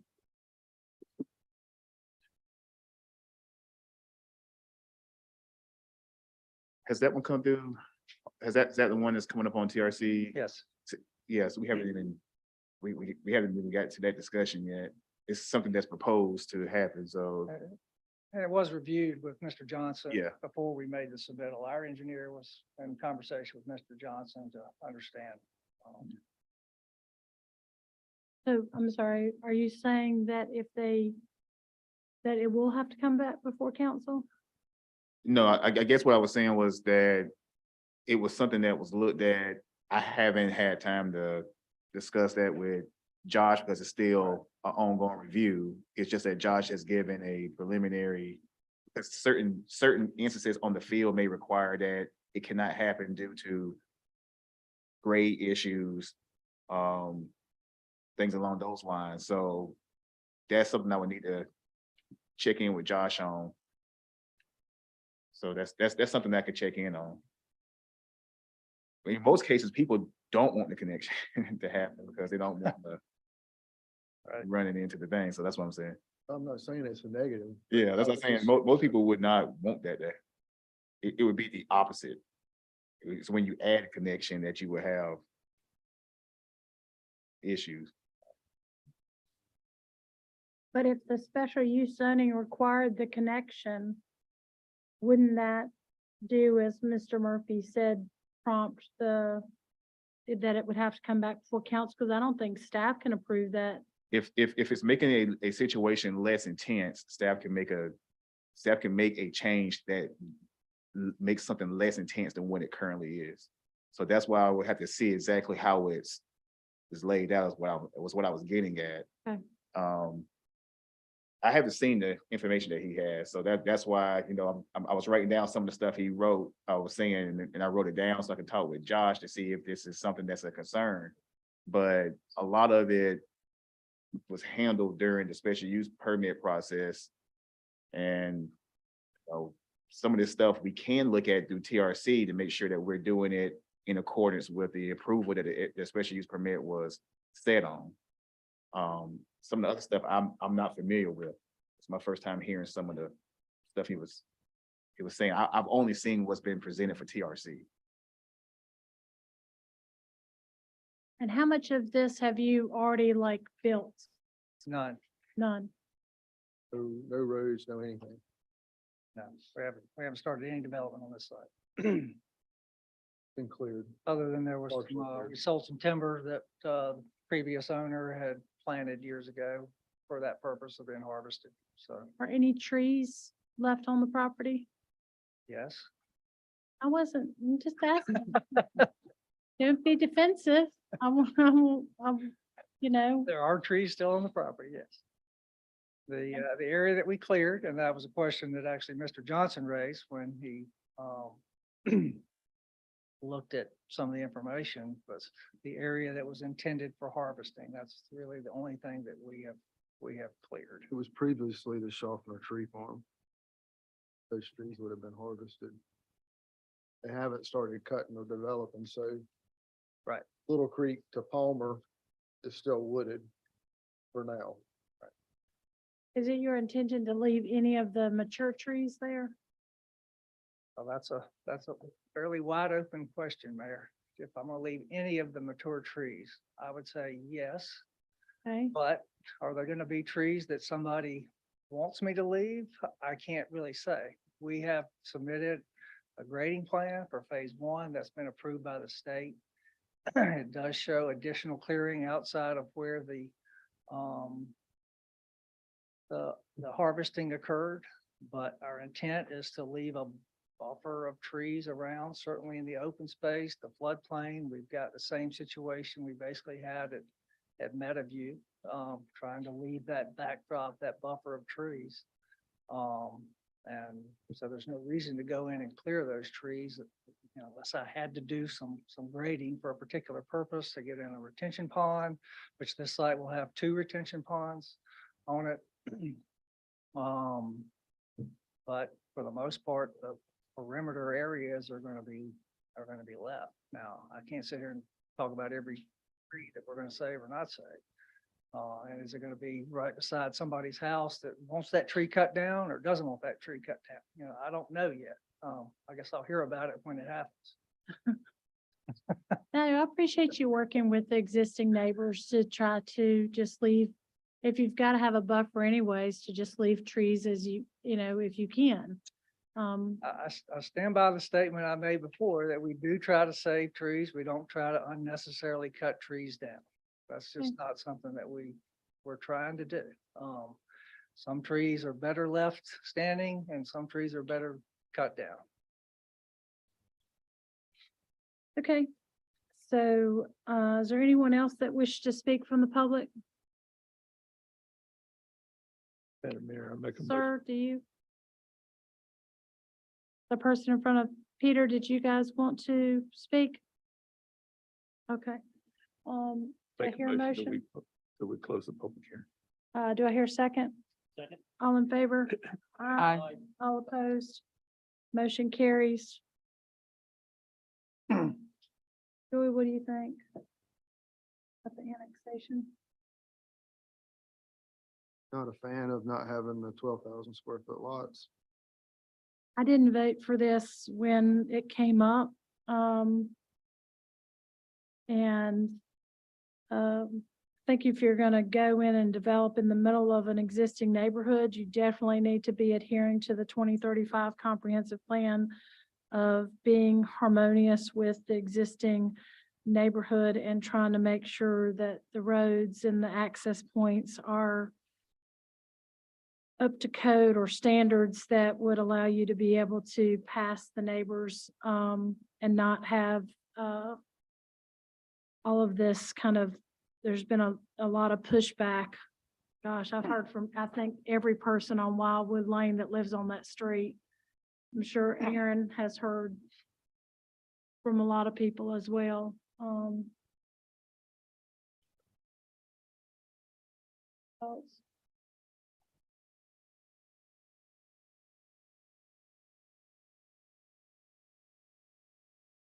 I I'd asked say Ricky. my thoughts are going in a different direction. than Mhm. Bonnie?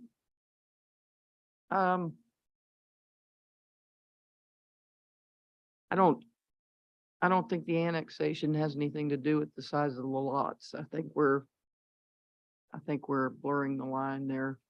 I don't think we should hold an annexation over someone's head over something that has already been settled. I mean, I don't like it. I don't like the fact that, if you say the lots are gonna be 1,200, that's what they should have been. But I mean, just holding out annexation's really not gonna stop the development from going in. I mean, it's still gonna go in. I How do, mean, how do you know that it would go in? well, assuming they can get, septic and, wells. they Which could- means you have to have what? Larger I lots. get that, but again, you're holding an annexation over someone's head. Well, For. I'm not trying to hold an Well, annexation. yeah, that is. What yeah. I'm saying is to be consistent, if I voted against the development to begin with, I would be inconsistent to then vote to annex it in. I don't, That's don't- where my mindset is. I'm not trying to hold anything over anybody, but, And the- there's nothing there right now and, I just don't see how I can kind of go against all the reasons that I didn't vote for the project to begin with and then just vote for it now. I think I have to be consistent, and it's not how it doesn't affect me personally. But I try to represent what the citizens out there want, and the citizens in that community were not in favor. I mean, the entire council chambers were full of people that were not in favor of the development, but I wouldn't have been in favor of the development either. I don't agree with it, but, yeah. you know, there's nothing on the lots that we, approved for annexation tonight. There's nothing on them either. So I don't think that's a reason to, you know, not make, you know, at least some money off of it for the city of Graham, you know, in terms of water and sewer, but that's just my feelings on it. Bobby, what do you think?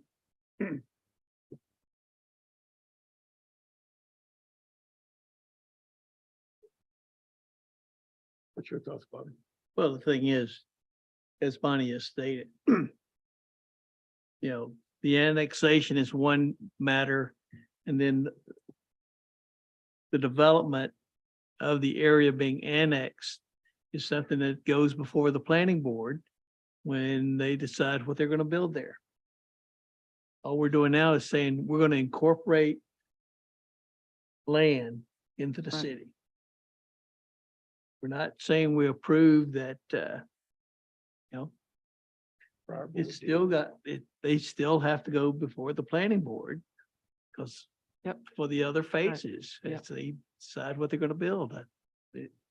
Or do That you already point- have, Yeah, they so if it's been done, It's already done. That's the Already whole, it's a done deal. yeah, When the So- Jacobs was done in 21. right. And it was approved, right? So if it's been approved, then not annexing it. It I really think it's serves almost no like we're- purpose. Yeah, It serves no we're purpose. Hurting ourselves. I mean, It's been, if all that has been approved, the annexation is just adding it to the tax roll as to water, sewer. You know, hey. I mean, previous city council, I mean, it's been approved, You've all said that you don't like the development, but you're gonna approve to bring it into. but it's already the been city. approved. it's already been approved. I wasn't even on Nothing's council built. when it got Planned. approved. Well, but the fact is, he's got an approved plan. Now, if he doesn't follow through on it, that's his decision. But the fact is, the plans have been approved. Right, but if And so you, what do we gain by not annexing it? Nothing. I mean, I'm I'm just staying asking. consistent with what the, That, but I'm just asking, with. what with- do we gain by not annexing? Well, they have to go back to the drawing board, I would imagine, But their because plans they're been approved. depending on water and sewer access. No, that, you know, Let's put that question to Aaron. Aaron, if we disapprove this annexation tonight, they have to go back to the drawing board. Well, they have an approved special use permit. If the annexation is being denied because you rather have larger lots, per se, for your R12 lots, then could that prompt them to come back, go back to the process with a different site plan to be amended for the current special use permit with larger lots? Yes, but then you're going to put property that's not currently in the floodplain into the floodplain in order to achieve the larger lots. The open space requirement, if I could just speak on that just a little bit. The point of it is to protect environmentally sensitive area. So the idea of pulling lots away from floodplain, wetlands, creeks, streams, low-lying areas that could potentially become floodplain in the future, that was the intent. There are 6 criteria that's in our ordinance that speaks to what in chronological order, what you're to check on when you're looking to do an open space provision. All of them are related to protecting environmentally sensitive areas. So we would actually be kind of going against our ordinance if we were to encourage someone to come back and push that into environmentally sensitive areas. So could it result in someone coming back? Yes. But we also would be fighting ourselves in the way our ordinance is written in doing so, because now you're encouraging development in these sensitive areas where our current ordinance is to protect those sensitive areas. But a developer is not going to be putting the house. They might, it's just like all the area around that development, the back part of their property might be in a potential floodplain, but they're not gonna build, most likely, they're not gonna build in that area because that property owner would then have to pay for flood insurance. But they would have to get a flood elevation certificate because their property is in the floodplain. That's correct. But, you know, you act like the option is not just to have smaller, not just to have, you act like there's not, fewer lots rather than, because that's obviously an option, rather than just putting in as many lots as you can possibly fit and then just using the open space ordinance for the floodplain areas. Right, I guess I was speaking to the existing lot count as it currently stands, and if they were to come back with something different, what would that have to look like in order to meet the issue with the R12 not being 12,000 square feet? And what I was saying was that you would have to extend those lots into that space. The house is going to be built in the same exact spot because it is the spot it's going to be built on. It's just that you're making the lots larger to achieve the 12,000 square foot minimum, but you're also adding on the flood elevation certificate requirement that they currently would not have to have. Unless the developer removes some of the. I think that's what The the number. mayor is getting at is what you're approved for 179 lots right now, right? I think what she's saying is they could come back and say, okay, we're only gonna do 150. And we're gonna make them all 12,000 square foot lots. I think that's what she's saying. Not necessarily having the same amount of homes and then pushing them into the floodplain. That's not what she means. I mean, they've got to sell the lots. I They're not think going to that's do what you mean, anything, right? Exactly. They're not going to do anything detrimental to put a new, they're trying to sell these to new homeowners. So, them having that flood area in their backyard and having control of it rather than it trying to go to, whether they include that in the lot or leave it out for the HOA to maintain, is up to the developer. I don't think the city cares necessarily one way or the other, but you're, trying to fit as many lots in there. And, okay, if you didn't even have the open space ordinance, which was to protect the property, to protect the environmentally challenged piece of the property, then you only have a set finite number of houses that you would be building. And the intent, that at least my understanding when I was on the council about it, was to try to get builders to give up buildable lot space in exchange for smaller lot sizes if they put in natural areas and open spaces throughout the development. So in other words, it's not about, yes, we do want to protect the environmentally sections of the houses, but I don't necessarily think that the mindset was that you're going to just use all of the floodplain as your open space. That was not the intent of the ordinance. And the fact that it's being used in that way is unfortunate. If I may, Because when you're going down a road let's- and you see open space, you don't necessarily Mayor, know. it's that all that's- about money. Question is, for 179 homes, how much money is that going to generate? Now, You don't have to answer. I'm just saying,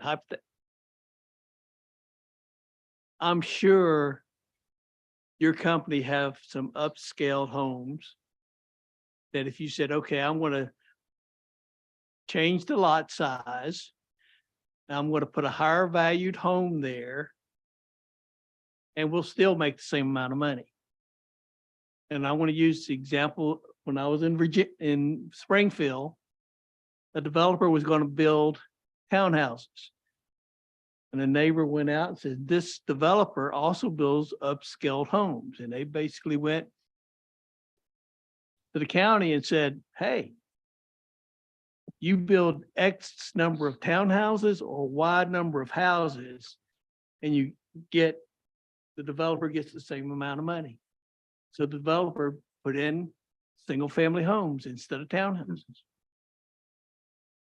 So I'm just saying for the developer, okay, instead of 179, I'll just use, $300,000 homes, you build 145 $300,000 homes, or whatever, or $4,000.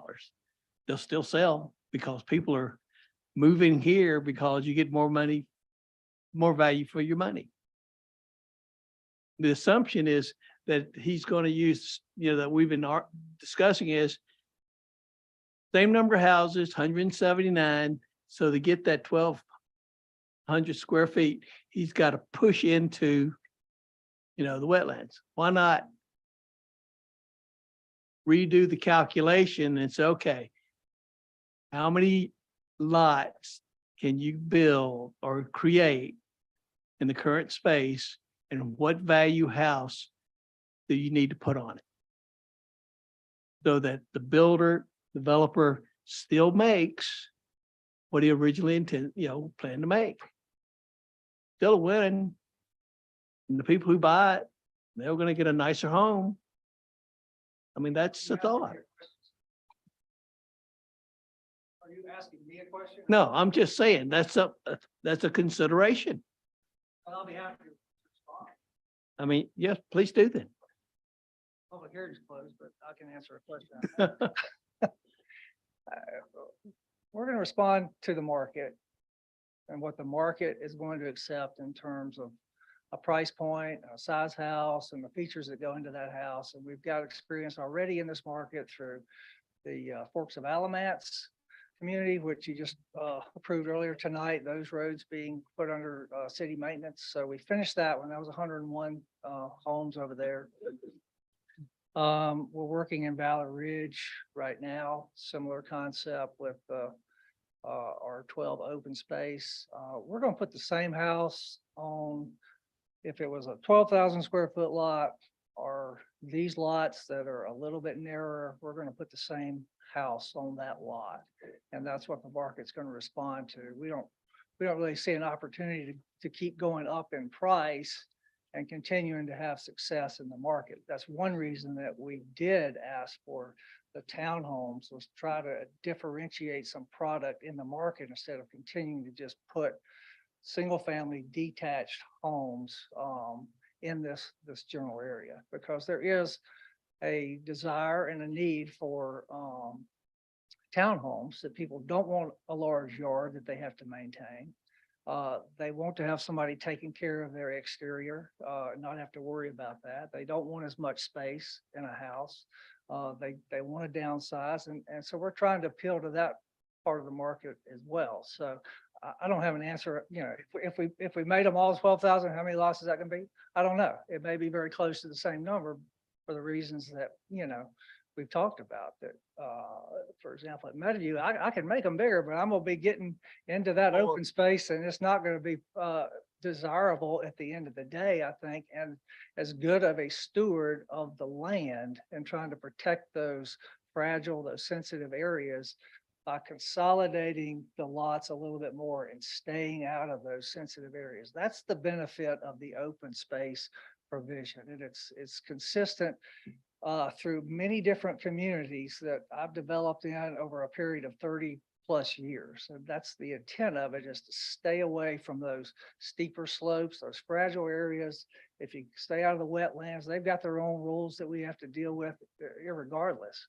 And so it's a good provision, and I understand there may be some discomfort in council with, it says R12, but I don't really know that the buyers that are coming out there just differentiate between an 11,000 square foot lot, a 10,000 square foot lot, and a 12,000 square foot lot. It's gonna have the same house on it. It may be a little bit tighter, but that's the norm. What's and the people expect setback, it. the side setbacks? Yeah, I don't like to answer questions off the top of my head anymore in here. So I think it's, I believe it's a 10 and a 10. Is that right, Aaron? Yeah, I believe.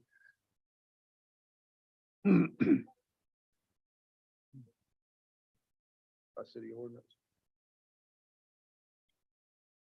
10 off the side and, No, it didn't, that's the, they got a special use. oh, I don't know again.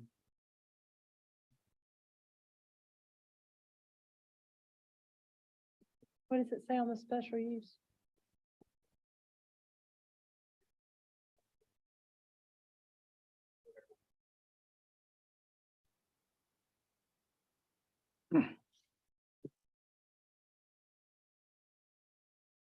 It's You it's the R12 setback. It's the same setback. The only thing I think that changes is you can make the lots a little bit narrower. Right. Okay. Or the open space, it's the same. So. So it still has a 10-foot side setback.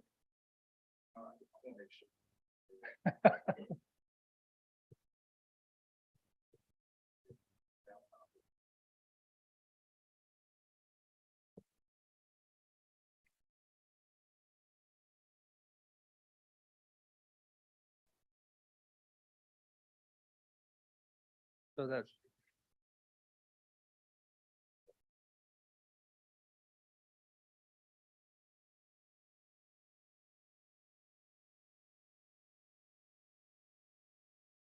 Councilman, did I answer your question? Yes, thank you. I guess I just feel like that's why a lot of us got elected, is because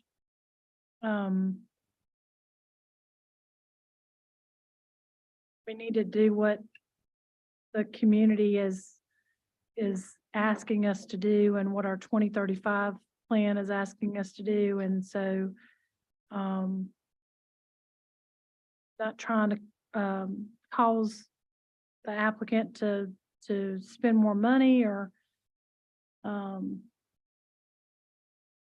do that, but I didn't agree with the development when it came up initially, and I don't agree with annexing it in with those conditions. So I may not be the majority, but I'm going to make a motion to deny the annexation ordinance to extend the corporate limits to the city of Graham for a tract totaling 57.106 acres located off Little Creek Drive. Is there a second? Second, you Mayor. All in favor? Aye.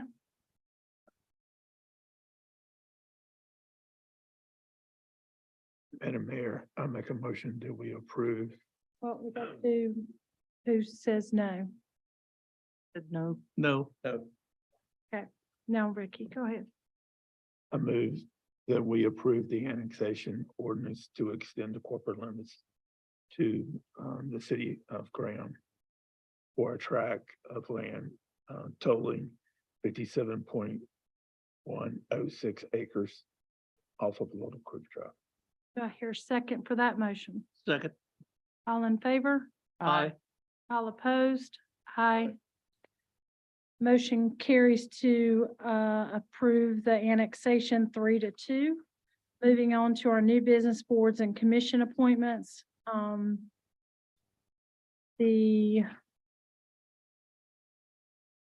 ABC Board, the Appearance Commission, the Graham Historical Museum Board, Now, sorry. Look, is this the most up-to-date one? Sorry, don't look at that one, right? Okay, so for expedience time, and I just want to say that, mention someone here tonight, Eddie Mercer, who many of you guys, might know, who has picked up trash downtown in his wheelchair for several years. He has passed away. That's so sad. He had applied to be on the Historic Resources Commission. He had been taking dialysis for a long time. And I think he was just tired. And but he was a veteran, and he had had a terminal illness for a very long time, but nothing ever stopped him from getting up and getting in his wheelchair and coming downtown and helping pick up trash. And I know Burke Robertson and a lot of the downtown businesses very much appreciate it. I've had a lot of people reach out and say, "Where's Eddie?" And just want to acknowledge him today and how much he meant to our community. I hate that he can't serve on the Resources Commission, but I saw his name and I wanted to mention, have a kind word about him. If we do a slate, the ABC board has one, right, available seat. The Appearance Commission has 2 seats, right? The Graham Historical Museum Board has 3 seats? 2 seats. Okay. Graham Housing has 1.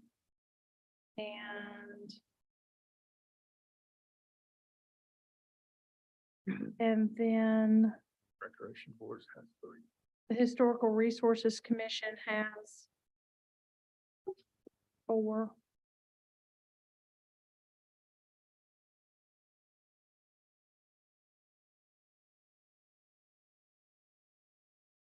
Wait a minute. The HRC has 7 positions currently. Madam Mayor, I would like to make a motion that the Historic Resource Commission be reduced from 7 members to 5 members. Do I hear a second? A Second. motion. You can certainly do that. Okay. Okay. You can see that if, it will be 5. It does require us to get. I think the thought that the majority passed require thankfully just like really need to get voted to, defend it instead of being checked of the results. If you could actually put that in vote. To reduce it. Yeah. Okay, so okay, yes, can we call a public hearing to be able to reduce the number of commission members?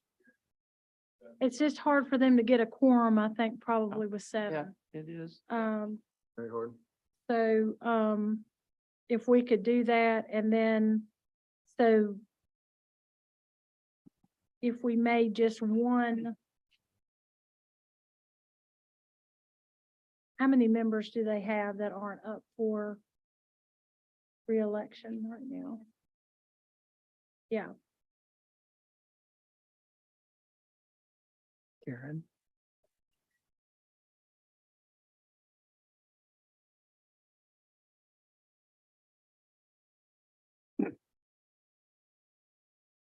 Up for reappointment, right? So we got 1 for reappointment. So we have 1 for reappointment, and then we would have another 1 to fill to make 5, right? Right. Is that right? does anybody know Terry Coreri? Yes. You do? Yes. Okay.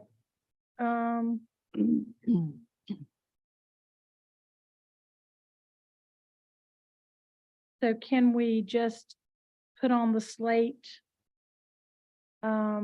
Up to 5, up to the 5, and then we'll see how the public hearing goes to whether we want to add any more. Right.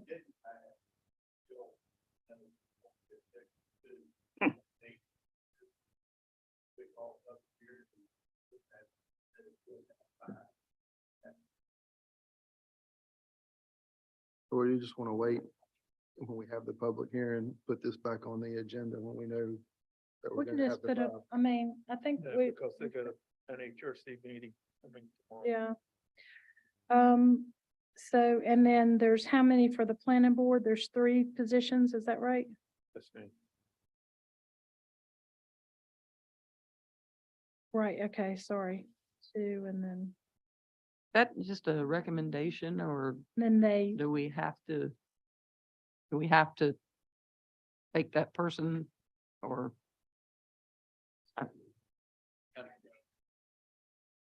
Okay, and did anybody make a recommendation with Benjamin Bushhazen or Patrick Burnett? I don't know either one of Yeah. those individuals, On the planning board, I have a recommendation.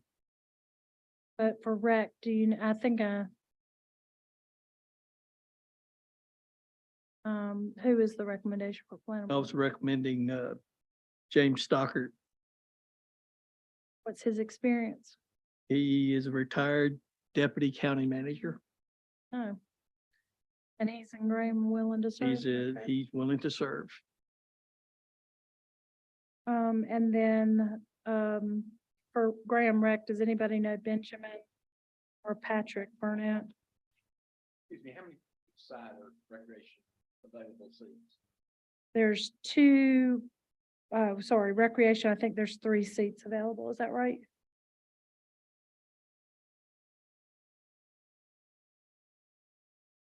Anybody? Yeah, 3 are. I don't know who these 2 are, so. Okay, so I'm gonna put forward a slate for expedience time, ABC Board, Robert Sykes, Appearance Commission, Tree Board, Judy Hall, Cheryl Ray, Graham Historical Museum Board, Chuck Talley, Jeanette. I recommend James Oh, Mullen. James Mullen. Okay, sorry, Chuck Talley and James Mullen. And Graham Housing Authority, Evelyn Curtis Graves. And I'm sorry, Graham Housing Authority, Robert Sykes. I'm sorry, I have it marked here. That's only 1 position, right? Okay, Robert Sykes, Historic Resource Commission. I recommend Terry Correa and Jim Young. Okay, Terry Carrera and Jim Young, and Planning Board, Board of Adjustment, recommend, James Stockard. James Stockard John and Wooten, John Wooten James Mullen. and Chris Huffines for extraterritorial. Was James Mullen interested in doing any other board? He's recommended for the Graham Historical Museum Board. Oh, okay, so he got on a board. Okay, and then Recreation Commission, I'm I'm lost. I'm completely lost.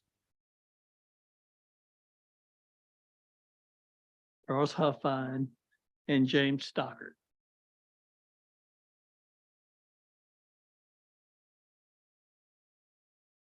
I think he has probably some of the most. Okay, and then the Recreation Commission.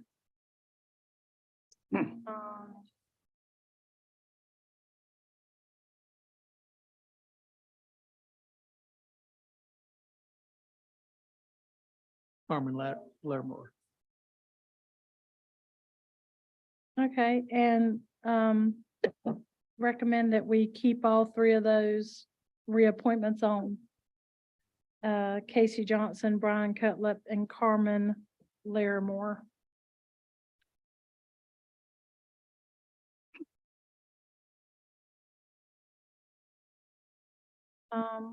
Do I hear a second for that slate? I have one question Sorry. real quick. Mr.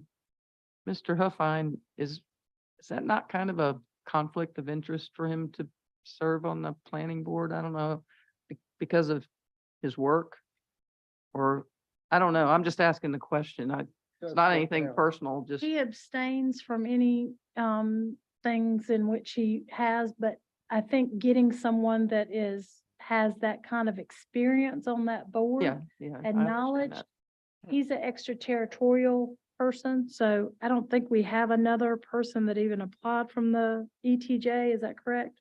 And then we don't really appoint them, we just make a recommendation to the I county. just wanted to make sure it wasn't a conflict, that's all. Yeah, Just Mr. Benesh, is he not extraterritorial? But he's not up again. he's not a, He's yeah, Not a, yeah. but he's not- nobody applied to take that position that's from the He's not- ETJ, so we don't really have any other option but him, but I do think that his expertise Oh, no, is I agree. invaluable. I agree with that, Yeah. totally. I just wanted to make sure we weren't, Yeah. you know, He's good about doing anything. Okay. Yeah. excusing himself if he's directly in. He's very professional. Okay. Um, Madam Mayor, can I just ask a procedural question sure. for the attorney, I guess? And that is the propriety of a slate that includes two spouses of city council members.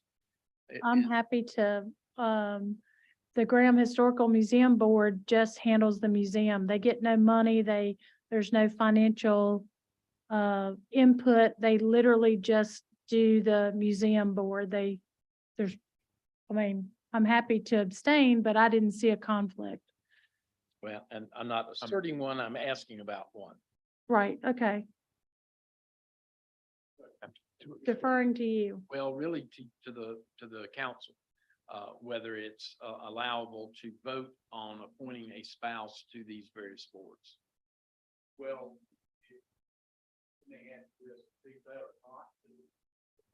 Okay. You can I'm- abstain. I'm fine with abstaining, both But of us that- are. I will say throughout the history of Graham, Sarah, Ryan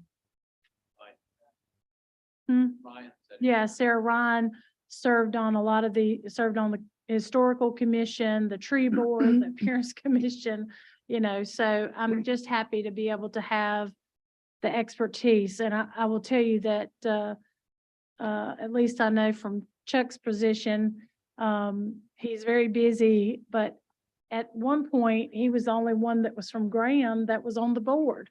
So he knew the history of the museum. And so he was very invaluable to them to be able to pick out items that were in the museum and what the history was behind them to be able to write the narratives. So I'm sure he could care less one way or the other. We vote for all the other boards And then just do and the then other vote two the separately. appearance commission Sure. and Graham Okay, yeah, separately. let's do that. So we're putting forward a slate for the ABC Board, Robert Sykes, Appearance Commission, Tree Board for Judy Ray, Cheryl Ray, the We're not Graham. gonna put that in this one because Ricky has to abstain, right? Oh, sorry. Yeah, sorry, that one's sorry, gonna be sorry. held out. ABC Board, Robert Sykes, Graham Housing Authority, Robert Sykes, Historical Resource Commission, Terry Carrera, What about the, Jim Young. get the Graham Housing Authority? Oh, Robert Sykes. Oh, he's on both? And planning, you can only serve two commissions. Planning Board is John Wooten, James Stockard. James Stockard, and make a recommendation of Charles Huffons. Recreation Commission, Casey Johnson, Brian Cutlip, and Carmen Larimore. Do I hear second? Second. All in favor? Aye. All opposed? Motion carries. And then Okay, make a motion that both Ricky and I recuse ourselves for the Historic Museum Board and for the Appearance Tree Yeah, but Board. You can vote on the appearance commission. Oh, okay, that's Yeah. fine. Okay, so we'll do the Appearance Okay. Tree Commission first. You want to recuse yourself? Yes, ma'am. I Okay, recuse all in myself. favor of Ricky recusing himself for the Tree Board? appointment? Aye. I Okay, make a recommendation that we approve the request reappointments as no other applicants applied for this That would be Judy Hall and Cheryl Ray. Do I hear a second? Second. All in favor? Aye. Aye. Aye. And then I recuse myself from the Graham Historical Museum Board and, Mayor Pro Tem. as Mayor Pro Tem, and I recuse myself from that. I would make a motion that we appoint Chuck Talley and James Muller or Mullins to the to the HRC board, To the museum Historic- board. Museum Board. museum board. Museum I'm board. sorry. I'm sorry. Like, I'll second. A second. Y'all got a second? All in favor? Aye. Aye. all opposed? Aye. Sorry, on that one. 3-1. No, it was all of us. No, Did somebody oppose? Is somebody Joey opposed? oppose. Did you oppose Chuck or all? I mean, my personal opinion, Jeanette brings a lot to that board and actually does the quilt display, and she's very, very active at the museum. And I felt like it was not fair to take her off of that. Well, you know what? I guarantee you Chuck would be more than happy to come off and give it to Jeanette. I mean, but- that's fine. It passed either way. Yeah, right. I mean, you just asked me why. okay. Okay. It's okay. So, I mean, Well, I don't this think is- anybody was trying to take her off. I just think No. that someone let was, Somebody have any. Right. Although it is clearly observable that she's taken off of 2 of the boards tonight. Historic No. Museum Board and Historic Resource. Commission. There's 3 vacancies on the historical resource. But if I understood you, you were thinking of. cutting Actually, it there's to 2 5. if we take it down to So you 5. only recommend 2, which were Ferrera and Jim Young.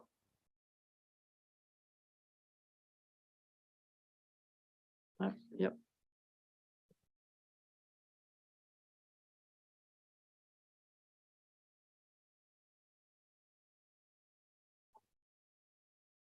Has anybody, I don't know if anybody did. Got anybody signed up to speak?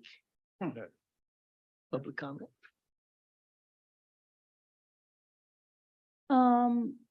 yeah, I didn't see anybody. Is there anybody back there to speak? Okay. Do you have anything? You got anything?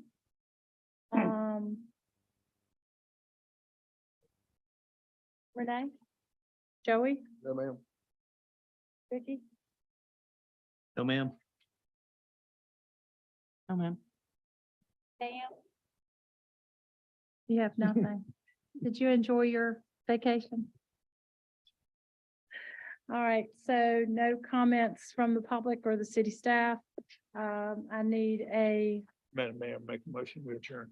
do I hear a second? Second. All in favor? Aye. Aye. Aye.